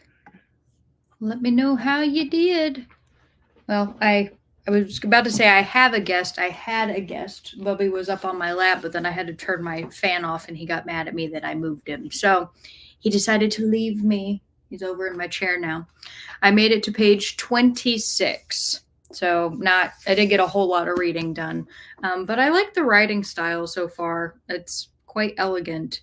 And the story is longer than I expected because the font on each page is smaller than I thought. So I definitely think that this is going to be like a full story. And it is not an epistolary novel the way that I originally thought. And I know that somebody did tell me that they were like, I wouldn't call it an epistolary novel because they talk about in the description of the book that the characters Iris and Roman are like exchanging letters back and forth with one another. So I thought that that's the way that the book was written, but it's not. There's kind of like letters interspersed, but I still really like that. I enjoy characters writing letters to one another. It's just a super pretty book. Also, before we left, I asked the question, would you rather have all your food spicy or slightly sweet? So I got to go back up here. Let's see. Oh, one of the things I did want to mention, Kat said that she was sprinting tonight, 7 p.m. Still have me on in the background popping in and out. And I asked her if, because I didn't realize that she was doing the sprint tonight. I totally missed that. If that was a new thing or for this week. And she says that it was for her Nevermore Readathon, which starts today. And she's sprinting to kick it off because it's Poe's birthday, which is super cool. And Mary Lou threw in the comment that I usually hate unreliable narrators, which was really funny. And Nicole says, slightly sweet. I can't do spicy at all. Also, apologies. Let me close the door really quick. Keaton is playing Overwatch with his friends. He's doing a competition a week from Sunday, and the noise in the house carries really bad. And Storm says, spicy, I don't think I would want sweet in everything. And I'm with you, Storm. That's the same thought that I had is like some things just need to be savory, but I could handle, I think, some sweet things being spicy because just because it's spicy doesn't mean it's super hot. It just has like some level of spiciness. Though admittedly, a spicy creme brulee might be like an entirely new experience. Alex says, I like Asian food, so it's all spicy and sweet, lol, but spicy would be my preference. I'm too old for that much sweetness. You're not old, Alex. But I get it. Your taste buds do change, yeah, as you get older. And, you know, like mine, when I first like tried alcohol at the age of 21, and I was 21 when I had a drink for the first time. I couldn't stand anything that it was even like remotely bitter. I had to have everything was like sickeningly sweet, and now it's like, yeah, I could have a beer, you know. And that's how I knew that my taste buds had changed. You know, they say they change like every 7 years or so. So I'm with you. I would prefer spicy as well. Jamie says, definitely spicy. Spicy food can also be sweet. While if my tacos tasted sweet, that usually means something in them is spoiled. Ah, okay. That's an interesting take. I like that. That makes a lot of sense.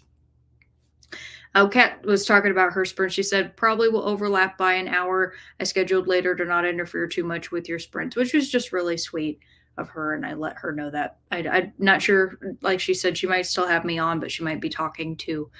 Mary Lou said, I like Cheetos popcorn. That sounds amazing. Like, especially, you know what? I would do Flamin' Hot Cheetos popcorn because if I have to choose my favorite flavor of Cheeto, it is Flamin' Hot Cheetos because I grew up eating that like it was crack. It's like, I love that. Not that, you know, I've ever tried crack, but I imagine if I was addicted to something, it would be my love of Flaming Hot Cheetos. And Dustin. So, for those of you who don't know, Dustin with the Stovers, he has his own YouTube channel and he's a dear friend of mine, both in real life and on YouTube. And he says, nice to see you live tonight. Well, nice to see you on here, Dustin. And he said, just got back from picking our daughter up from college. Well, I hope you have a really good time with Julia and that you just, I don't know, have a good hangout time for the weekend. Zach says, I'm going for spicy. Absolutely. Nicole says, can't decide how I feel about my book, and I'm at the decision point. Anyone read the books of Jacob? I have not. So unfortunately, I can't speak to it. Robert says spicy. I do cheat though with sour cream. And you know what? That's fair. Sour cream is so amazing on so many things. I love it on my potatoes. I like it on my quesadillas. It's fabulous. But I'm also a dairy girl. If I was ever told that became lactose intolerant, I I would just give up. I don't. Milk is my favorite drink. Like no joke, it really is. I love cheese, sour cream, cottage cheese. Like give me all of it. Yogurt, all of it. Nicole says, finally finished my Eye of the World daily pages. Hubby and popcorn distracted me. Well, those are good distractions, but good job. You got through your goal. Faye says, I read 13 pages of Ice Fields. Very nice. Christina said, I don't think I read. I tried. I really did. But then I was chatting here and there and everywhere. Christina, you got a lot of friends on BookTube. I know you, like, I see you in a lot of chats everywhere. And I think that that's really cool that you show up to so many people's spreads, including mine. Alex says, made it to page 350 of 689. Awesome. And Jessica says, I'm on page 145 and it is grabbing me more and more. Also, slightly sweet because I would not deal with the burning aftermath if you get my meaning. Ah, yes, I do. But I also wonder because in cultures that use a lot of spice, I definitely don't think that the United States would be considered a culture that uses a lot of spice. We borrow from other cultures who use spice. I think that places that do, you get so used to that being like part of the diet that it doesn't affect your like digestive system anymore. If anything, it might help because some people say that spicy food is like good for you, like it's cleansing in a way. It can also affect like your body temperature, which is crazy to me, but I think that makes sense. Jamie says, spent part of that sprint rearranging my things to protect the loaf of bread from my kitten, Christopher, who wants to steal it. First off, beautiful name for a kitten. I absolutely love Christopher. But that's really cute, just having to rearrange the loaf to keep it away from your loaf. Christina says, just this week for Kat because happy birthday to Poe today, right? Yeah, that's awesome. Nicole says, "Oh, flaming hot Cheetos popcorn. Yes. Yeah, I think people can get behind that." Jamie says, started a new audiobook, This Sweet Sickness by Patricia Highsmith. Have to catch up on my crochet genre blanket, so we'll alternate print and audio for sprints for a while. Jamie, I crochet as well. So when you say crochet genre blanket, can you please tell me what that means? Because I'm really intrigued. I have seen people do a lot of really cool things with crochet. Either there was one woman I saw who actually did a row that was the color represented was the average temperature of that week, and so you could see like how the temperatures changed over the course of the year, and then people doing different things with reading. If like a row represents a book that you read or like a section, like a square. I don't know if you're making book covers. I mean, I'm assuming genre, probably not, but I'm just really curious. Please do tell. Christina says, yes, Kat is chatting. I have you in one ear and her in the other. LOL, multitasking. Well, you're very talented. Very talented, Christina. You said, I like sweet and spicy, like mango salsa. Yum. Mango salsa. Like a mango chutney. And Nicole says, or chili lime covered mangoes. Yes, that is very popular. Don't a lot of people put like tahini? Tahini is not chili lime. It's a separate seasoning, I know, but people put it on the rim of a lot of things, and I think they put it on fruit. They definitely put it on jalapenos because I have seen that. Jamie says some spicy food is anti-inflammatory or otherwise really good for you. Yeah, I could see. I could just say is for health benefits. Zach says started Dragonfall by L.R. Lamb. Good so far. Well, wonderful. You need a good treat after reading a book that you didn't like very much. Christina says a genre blanket is like a temp blanket but for books. Okay, so I was in the right vein. Just wasn't exactly sure how that would work out. So that's cool. And Nicole says, I've seen temperature scarves. Yeah, like doing a whole blanket was quite an endeavor, but I do enjoy crocheting. I haven't done it in a while, and I also really want to make yarn on camera sometime. Like, I don't know if I would do it in a vlog or if I would do it while I was like giving a review of a book or something on here one night. I have no idea. I'll get to that eventually. I have so many different hobbies that trying to split my time between them. Like reading always takes priority first off, just because like this is a big part of my life, but trying to squeeze in other ones in there can be a little daunting. And Nicole says, "Oh, that sounds cool. I might need to do a genre scarf." And Christina says, "You can do a row per book or per number of pages, depending on how much you read." Oh, that's a great idea. Yeah, Jamie says, "My genre blanket has three colors: fiction, nonfiction, plays, poetry. And within those colors, I picked stitch patterns for specific genres. I also have a second row per book for rating." That is awesome. That's wild. I bet that has to look really cool. Hats off to you.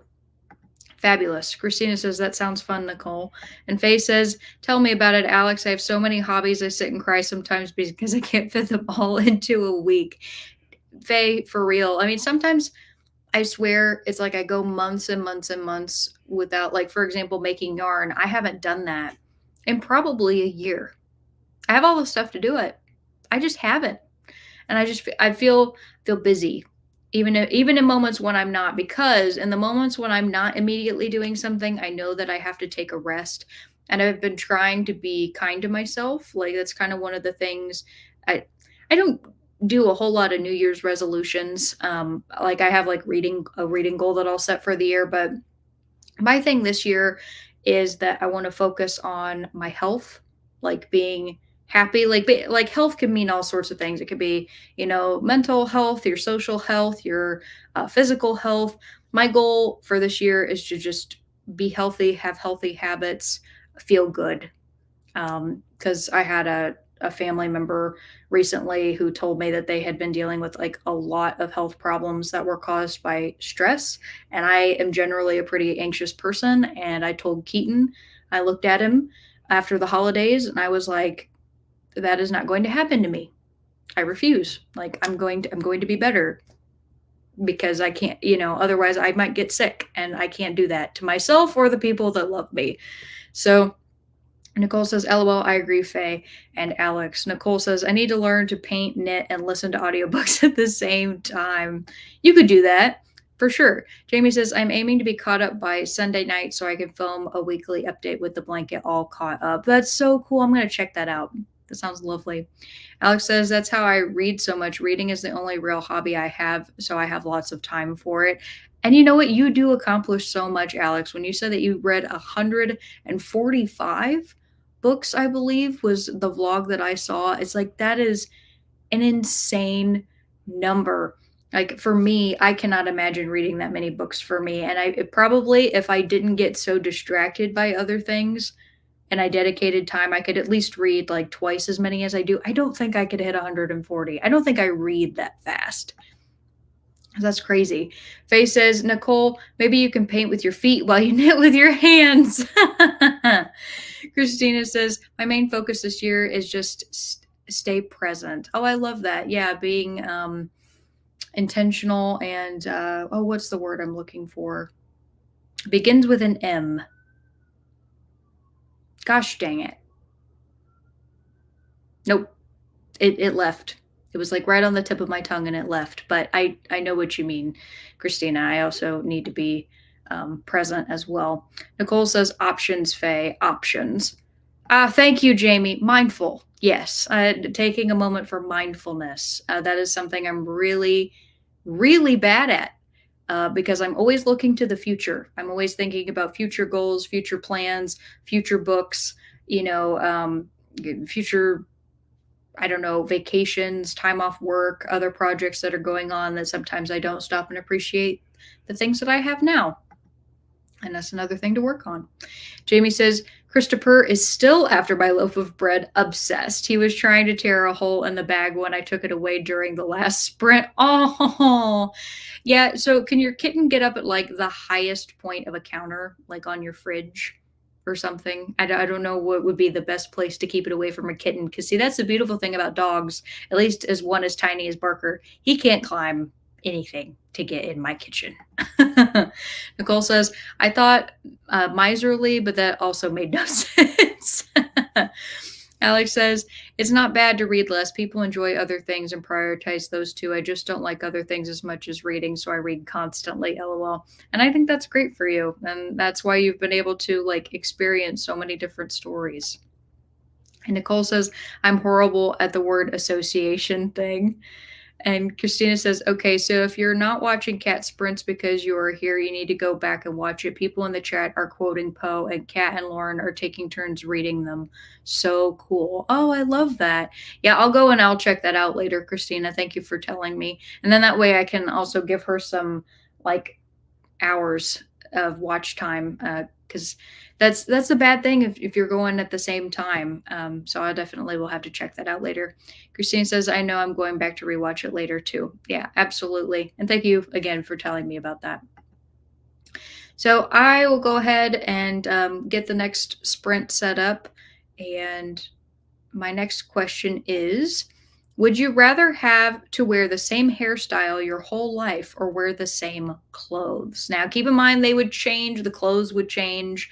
Like if you, I don't know, shrunk as like a little, like if I was a little old lady, like the clothes would change to fit my shape, but it would be the same style, same outfit for the rest of my life, or the same hair.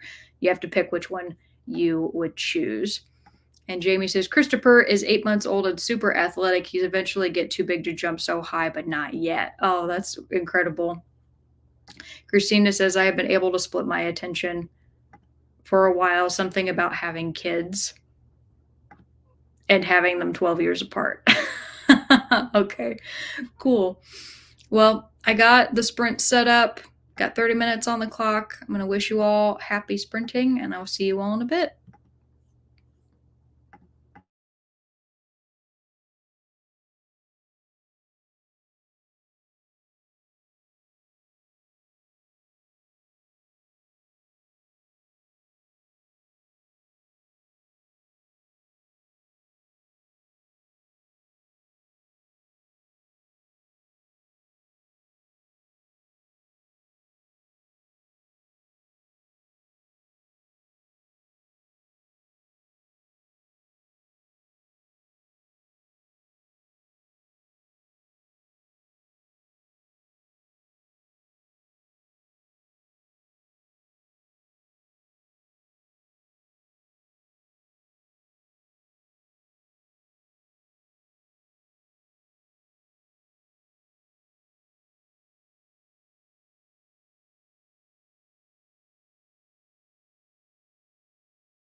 Alrighty, the cat saith cometh back.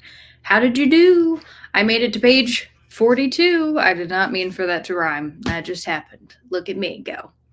All right, so I asked the question before we left, would you rather have to wear the same hairstyle your whole life or wear the same clothes?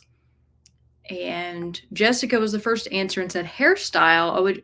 I would just shave it all. I rock a bald head, so that would be me. Yay to zero maintenance. I did that at one time. Actually, it was probably for about 2 years that I had a completely shaved head, and it was really easy maintenance and quite enjoyable, honestly. So I support that.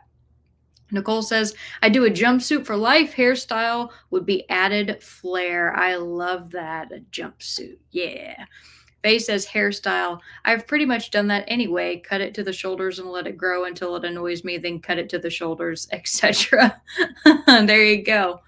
Well, I wonder because if you wear the same hairstyle, I guess it would mean hypothetically that your hair wouldn't grow, like it wouldn't change anymore. Like you'd have it one way forever, which would be nice too, because then you wouldn't have to pay for haircuts.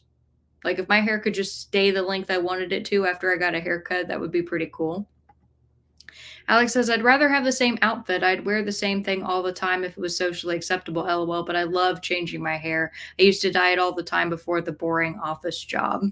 Yeah, I always wanted to dye my hair a really fun color, like a green, blue, purple, something along those lines, but I never had really the opportunity to do that because I was always in some sort of like professional capacity. I mean, even when I was in college, I had like internships and other like jobs that I did, and I majored in marketing, so I worked with local businesses and like gave them business proposals, and I couldn't do that with bright hair.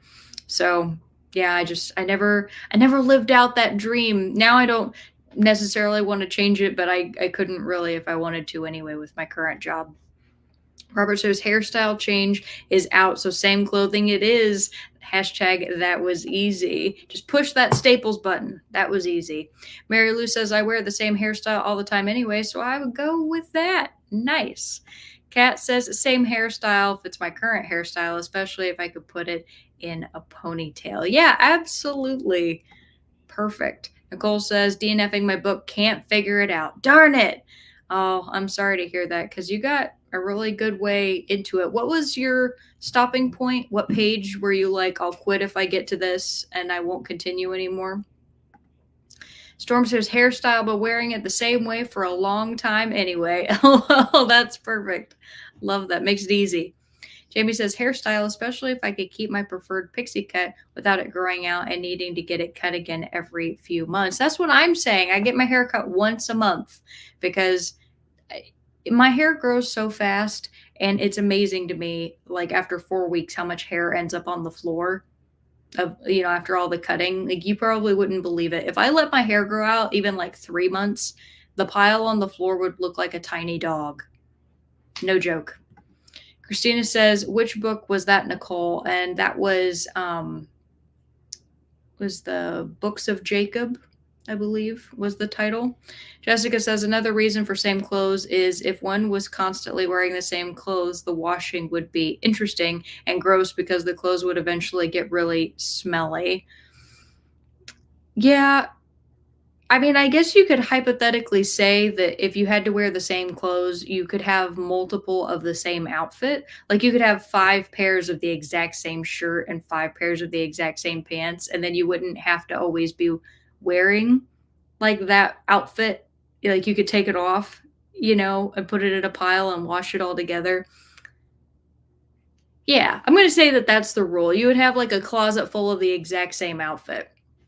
Christina says, probably the hair too. I wear it the same way most of the time, anyways. And says, although my clothes are comfy. And you said, I read some. Yay, that's awesome. Jessica says, whoops, I meant to say same hairstyle. Oh, no, I got what you mean. You're good. Christina says, nice rhyming. Thanks. That was not intentional. Sometimes I'm smooth, mostly not. Nicole says, the unicorn gave me a darker shade of magic, so switching to that. Oh, I'm so jealous. That's great. I mean, to be fair, I actually am enjoying this. So I'm not jealous because I'm not enjoying this. It's just I'm very curious about more V.E. Schwab. So I hope it's fabulous. I think it will be. Jamie says, listen to a bit of This Sweet Sickness by Patricia Highsmith. So then I got distracted while sprint hopping, and found myself watching old Banana Man episodes on YouTube. Well, I hope that you've had fun. That's great. Kelly says, I had started Midnight's Children, but that seems to require more brain cells than I have this hour. Well, depending on what time it is for you, I know it's late for me. It can be difficult to like pick up something new this late in the evening. So I get it. Christine says, now question, not the exact same clothes, right? I mean, we can have a couple different sets. Yes, absolutely. And my answer to this would be that I would have the same hairstyle. My only hope is that it would continue to look good on me for the rest of my life. But I like having different outfits and like different fun things. And I also could imagine very easily if it was the same outfit, if you live in a climate that changes, like let's say during the winter I get really cold, right? And I want to wear a flannel, but during the summertime when it's hot, obviously you don't want to wear a long sleeve flannel shirt. So I'd have to go with something that was like a short sleeve and had some sort of layer that could go over it, I guess. That's a little complicated. I want to be able to change my clothes. Like hair, like just having the same hair, it's easy. Every day's the same. Faye says, oh, if the hair doesn't even grow, then yay, it would stay at my shoulders and quit getting so long. It annoys me. I read 23 pages of Bunny. Awesome.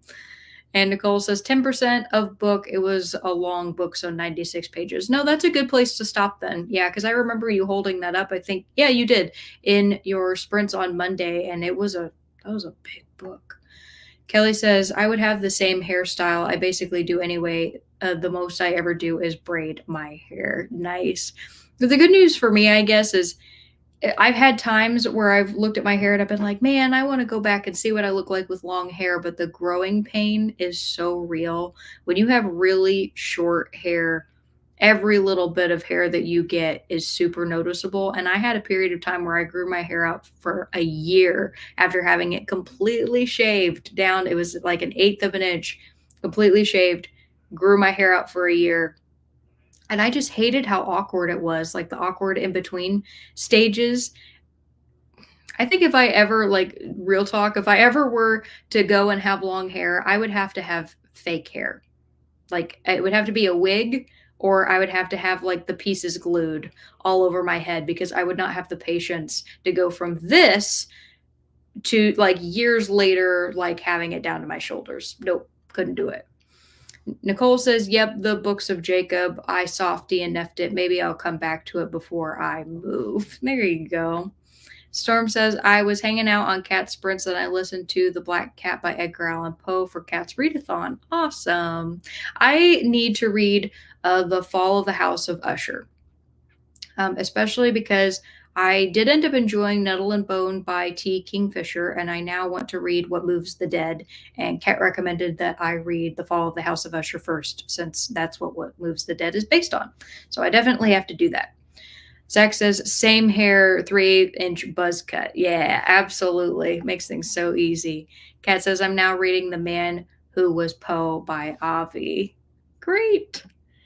Cole says, it's my first V.E. Schwab. Well, I hope it's fabulous. You're starting with a series then, right? Because The Darker Shade of Magic. So V.E. Schwab has a trilogy, I think. Isn't it a book set that's a duology? And then, of course, The Invisible Life of Addie LaRue. So I hope that you end up enjoying that, because I know you're like me, Nicole, and you have issues with series at times. So I hope that goes well. Jamie says, I remember Midnight's Children as a bit slow and heavy, not something I'd want to read when tired or distracted. It was good, though. Yeah, there you go. I have a hard time, which is funny because it happened today. Like on a day when I finish a book, I usually give myself like that night into the next day to start a new book, just because then I can like mentally sit on the book that I just read. I'm not really like a book hopper of like, I just finished this, immediately pick up this. But tonight I was like, well, I finished my book earlier today. I have my reading sprints tonight. I want to start Divine Rivals. So my way of like making sure I had that transition was to make all of my notes. And that really does help me because I always get scared when I know that I'm going to talk about a book or like I want to like organize my thoughts. If I start another book before I do the organization, I feel like I'll forget something because my brain's moving on to the details of the next story. So that's just a quirky thing about my brain. I have to like tackle it one bit at a time. Kelly says, Jamie, yes, I think I'm going to choose a different book to read before bed and save that for during the day. There you go. Alex says, I will never shave my hair again because of that awkward stage. LOL. I loved it shaved, but can't handle the awful years it takes to get normal again. Yep, totally get that. This was my. This is the thing for me is when I shaved my hair and then I grew it out a bit and it got to about here after a year of growing it out and I couldn't stand it anymore. So I went back to this. This was my middle ground. I was like, I want to still have part of my head be shaved, but I also want to have part of my hair that's longer so it has like a little bit more of a style. And I like this. This makes me happy. It's a lot of maintenance having to get your hair cut every 4 weeks, but I like the lady who does my hair. She's funny and we laugh a lot. And she's very sarcastic. And so I get to be sarcastic too, which is even better. Jamie says, my hair is almost shoulder length again. And when I'm in a tank top rare while it's cold, it touches my shoulders and feels like a bug. Oh no, I may cut it off again before I get used to feeling it longer. I totally get that. I mean, unless, of course, you could wear it up and then like you wear it up long enough that as it grows out, then it wouldn't bother you to get down further. Don't know if that would help you though, or like braid it, have a nice braid in the back. That can help. That is one thing I wish I could do. I wish I could braid my hair, but I'm not willing to commit to get to that. I'd buy a wig first. I would buy a wig that I could braid before I'd grow my hair out. And Nicole says, shh, we're not thinking about the rest of the series yet. You got it. Mum's the word. I'm not saying anything else about it. Kelly says, your hair suits you. Glad you have someone to help you keep it how you like it. Yeah. And that's the thing though, is anybody who's ever gotten a haircut as like a lady versus a guy, women pay so much more for haircuts. It's ridiculous. Like okay. So I found the lady who does my hair after I moved. Well, then I ended up meeting Keaton. He moved in with me last year. And I was like, by the way, you can go to the lady who cuts my hair. And he got a quote from her. Keep in mind, okay, Keaton's hair overall, if we're looking at overall on his head, is longer than mine. No joke. He pays less for a haircut. And I'm like, how is that fair? I'm here every 4 weeks. Like, my hair's the same length as a guy's. Like, what are you doing? I have never brought this up with her though, because she's a really great lady and she's like super restrictive about her prices because she has a lot of customers who are elderly and they are on like, flat budgets. Like they get like the same amount every year, regardless of inflation. And so she's like, well, I can't raise my prices on them. And I'm like, I will not only pay you the higher price for my hair, I will tip you because you are a moral person. And I like that about her. So I will continue to go to her. I think she's a good person. Kelly. Oh, yes. Jamie then says, I always have a smallish stack of books I'm currently reading. So finishing one book just makes the stack shorter. I do only have one audiobook at a time aside from audio rereads for bedtime stories. That's nice. Yeah. I just can't get into audiobooks personally. I mean, I could probably give it another shot because I have listened to them before and I have had ones that I liked. There's just something about it that doesn't mesh with my brain. I like the physicality, even of a digital book. Like it's just something that I have to hold because it keeps my attention. My brain is encouraged to multitask too much when I'm listening to something. And I don't like that because then I feel like I don't pay enough attention. So that's just me.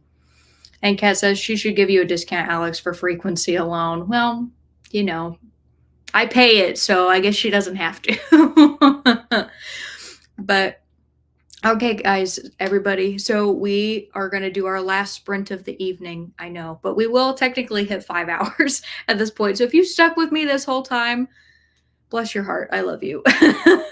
So I got one last sprint, one last question. And that is going to be outside of books, What do you have a collection of? Tell me what it is, the outside of books, if anything, that you geek out about. I'm going to get Kitty Cat up here and going to get it started and wish you happy sprinting. And I'll see you all in a little bit.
All right, everybody, come on back.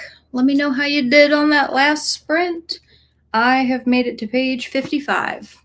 So I'm pretty happy to have. I read, I'm trying to think, maybe like 70 pages earlier today to finish Red Rising, and then 55 from this book. So I'm happy overall with how much I read today. I got a good amount done. Let's see.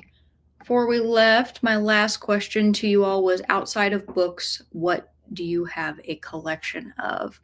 And right before we left, Kat said, "We love you too, Alex," which means a lot to me. Thank you. Christina says, "My son collects board games. I also have a collection of board games, though admittedly I don't play them as much as I would like." Nicole simply says, "Yarn. All the yarn."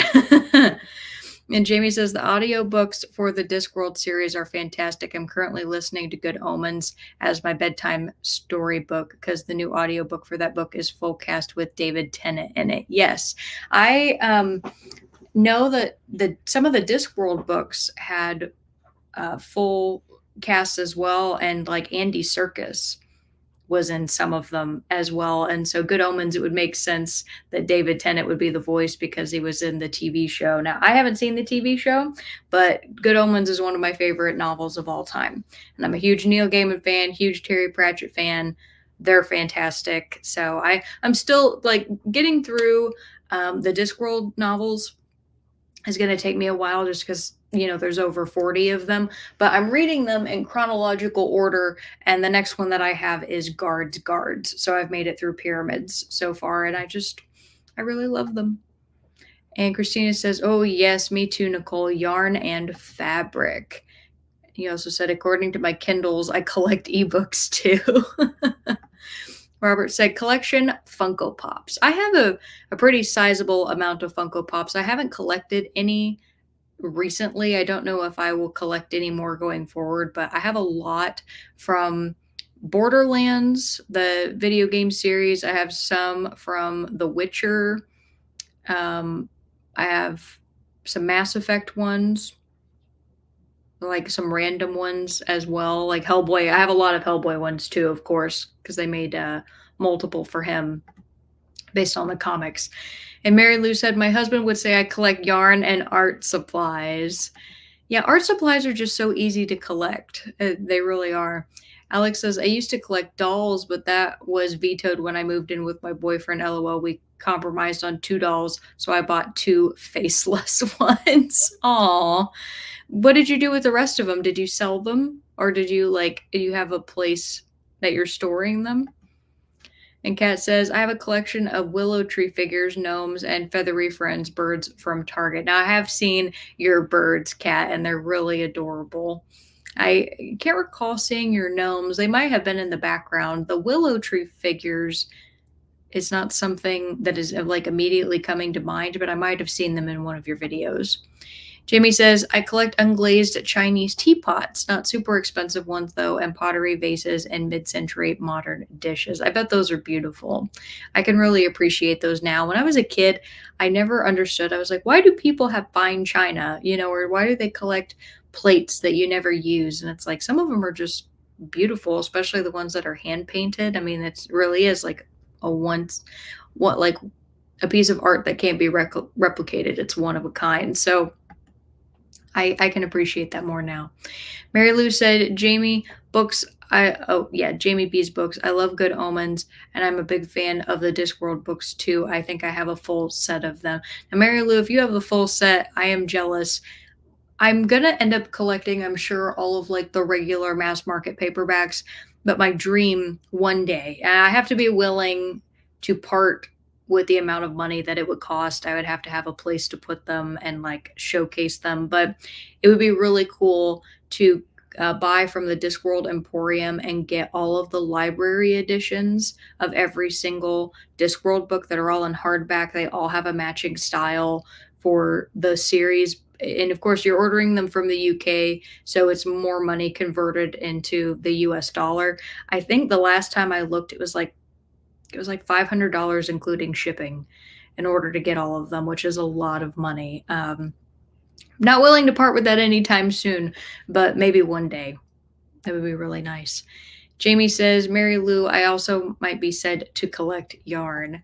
They says, I collect miniatures, I make doll houses and little villages and room boxes, and I also collect ready-made minis of any kind, totally obsessed, and I also collect Funko Pops of my fave characters. I really like miniatures. I don't have very many good places to display them, but I was happy when I built my like little bookend, that has the lights and the train. And of course it came from a kit, so I wasn't like carving and making all of the pieces myself, but I really enjoy tedious tasks. Like some people, it drives them crazy, but I'm one of those weirdos that's like, if you give me a Lego set or something to build, the more pieces that it has, the happier that I am. Like if you were to give me a puzzle, it's like, yeah, it's 2,000 pieces. It's like, fabulous. That's the best thing you could have said, because to me, the fewer amount, the more boring it is. Like I like something that's going to take my time. I've been that way forever. Like I love jigsaw puzzles too. Zach says, my other collection is puzzle cubes, currently solving my master FTO, which while listening to Dragonfall, just ordered a Dayan Gem 9. They're much easier than pop culture makes it out to be. Well, that's really cool. Puzzle cube. Now, those can be very challenging, and I'm sure the ones that you do are pretty tough. So that's awesome. Jamie says, I also collect vintage glass just in general, mostly vases, and the sugar creamer sets in clear pressed glass. Now, I don't think I have it here. Oh, wait, I do. Give me 1 second. Jamie, I don't know if you'll think that this is neat or not, but I'll show you anyway.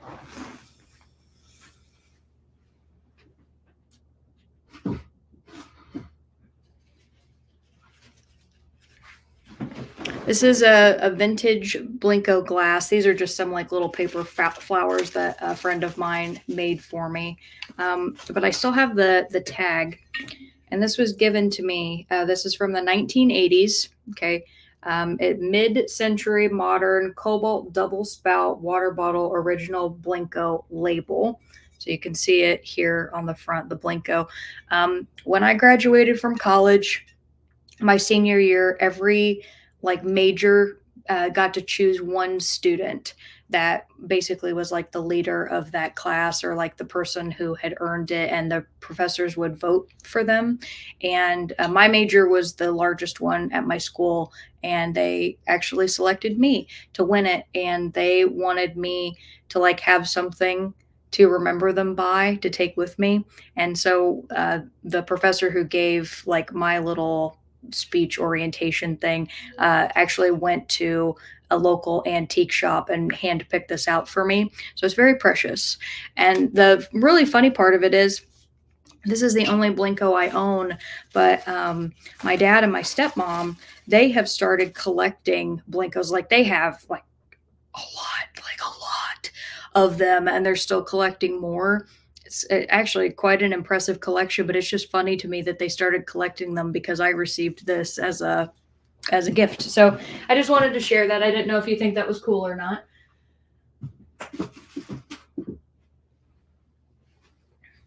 I had to put it back up on my special shelf. Jessica says, yarn, haha. I'm knitting a genre blanket this year and very slowly making my way through the Harry Potter knitting book. I'm currently doing the Dark Mark scarf. Oh, that's so fun.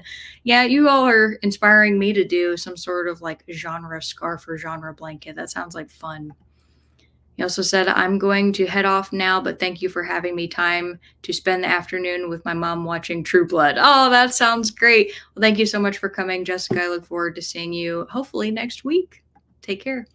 They said, oh my God, I just realized Bunny is totally riffing on a running joke in an online writing community I was part of years ago. Now I wonder if Mona Awad was part of that group. This is hilarious to me now. Oh, I love that, because I'm sure I have no idea what the inside joke is, but I'm glad that you could appreciate it and think that it's hilarious. That's wonderful. Christina says, got about 60 pages in now and seriously thinking of going to watch some Bones. Nice. Yeah, that was a show that I never watched, but I have a feeling I would like it. I like shows like that, like Rizzoli and Isles and different things. Nicole says, now 40 pages into a darker shade. Wonderful. Hope you're enjoying it. Alex says, page 408 of 689. This book is very good, but it feels significantly longer than it needs to be. That's never fun when a book is well done, but you feel like some things could have been edited out, like the editor didn't do their job well enough or was too afraid to tell the author, like, maybe you should get rid of some things. I find really that happens more with authors that like have an established credibility or an established fan base that's kind of like whatever they publish goes, but that depends. We had that, that back and forth about Stevenson's writing being like that, so don't know if it's similar or not. Kelly says, wash some dishes, then decided to continue my millionth reread of the Percy Jackson series as my before bed book. I'm on the last Olympian, read 11 pages. I need to read those as an adult. There's a lot of children's books that I didn't read when I was a kid. I was an odd kid. I liked like historical fiction, and I didn't read a lot of children's books. But there's some that were so popular and were from like my like very specific age group that I was like, I need to go back and check these out. Nicole says, what are you reading at Alex Black Reads? And Mary Lou said, oh, Guards is a great one. Yeah, the funny thing, Mary Lou, is so up until I read Pyramids, every single Discworld book that I read was immediately a 5-star. There was something about Pyramids for me, and I talk about it in my like a wrap up that I did. It wasn't quite the same tone, like the jokes were just not quite right to me, and usually I love, like, every Terry Pratchett joke, like, every quip that he does, but there was just something about that book that didn't quite jive, so I'm looking forward to getting back into reading Discworld, and I fully believe, I'm like, Guards, it's gonna be another 5-star because his writing style is so great, but they can't all be good, right? Like, or perfect. They can't all be perfect. They can be good, though. Kelly says, I don't collect them anymore, but I still have my collections of glass animals and trinket boxes. Nice. Storm said, I didn't read, was hanging on cat sprints. Cool.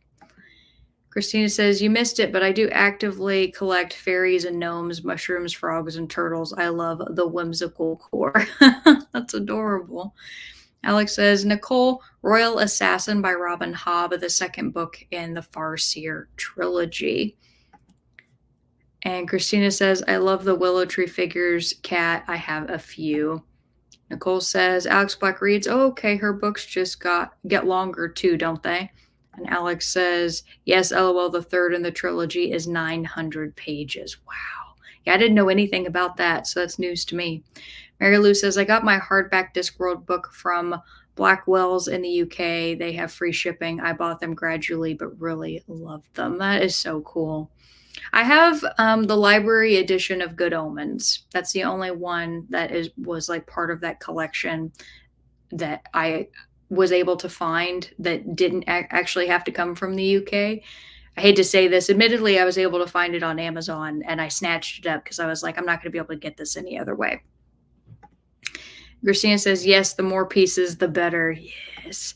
Kat says, Christina, my bestie Shelly that passed away in November bought one for me, a different one for each of her children, husband, and mom when she found out she was going to die. Oh my goodness. Nicole says, what a cool gift, Alex.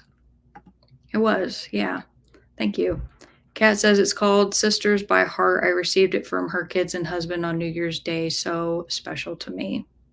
That's so precious, Kat. I'm sure that was just extremely touching. Christina says, my son wants me to add that he also collects nutcrackers. I did too, funny enough, as a kid, but I did end up getting rid of my collection. Mary Lou says, Pyramids is not a favorite for me either. That was just, thank you. There's just something about it. Oh, Christina says, thank you for the sprints. Have a beautiful rest of your day. You as well. Thank you so much. Hope to be able to see you next week.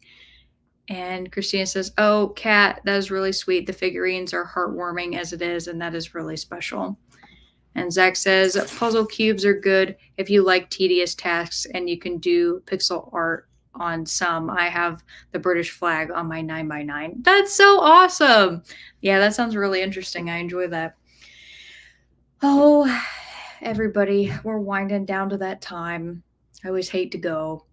Faye says, can't say too much for spoilers, but we called our story ideas plot bunnies if you keep that in mind while reading Bunny, it might make the weirdness more farcical and funny. Okay, I'm gonna go and I'm gonna look that up, Faye, because I wanna understand before I go into it. I want the inside scoop so I can appreciate it that much more. So I will write that down.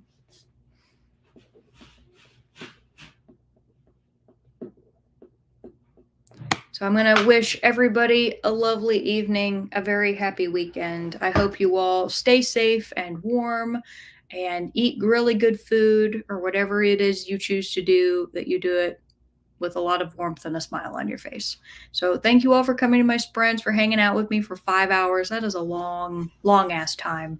And I appreciate all of you for it as always. So good night to you, Robert, Kat. Thank you so much for coming and hanging out with me. And I did go on and pop on your sprints for a little bit. So I hate that we had to overlap, but really appreciate you being here. Hope you have a great weekend.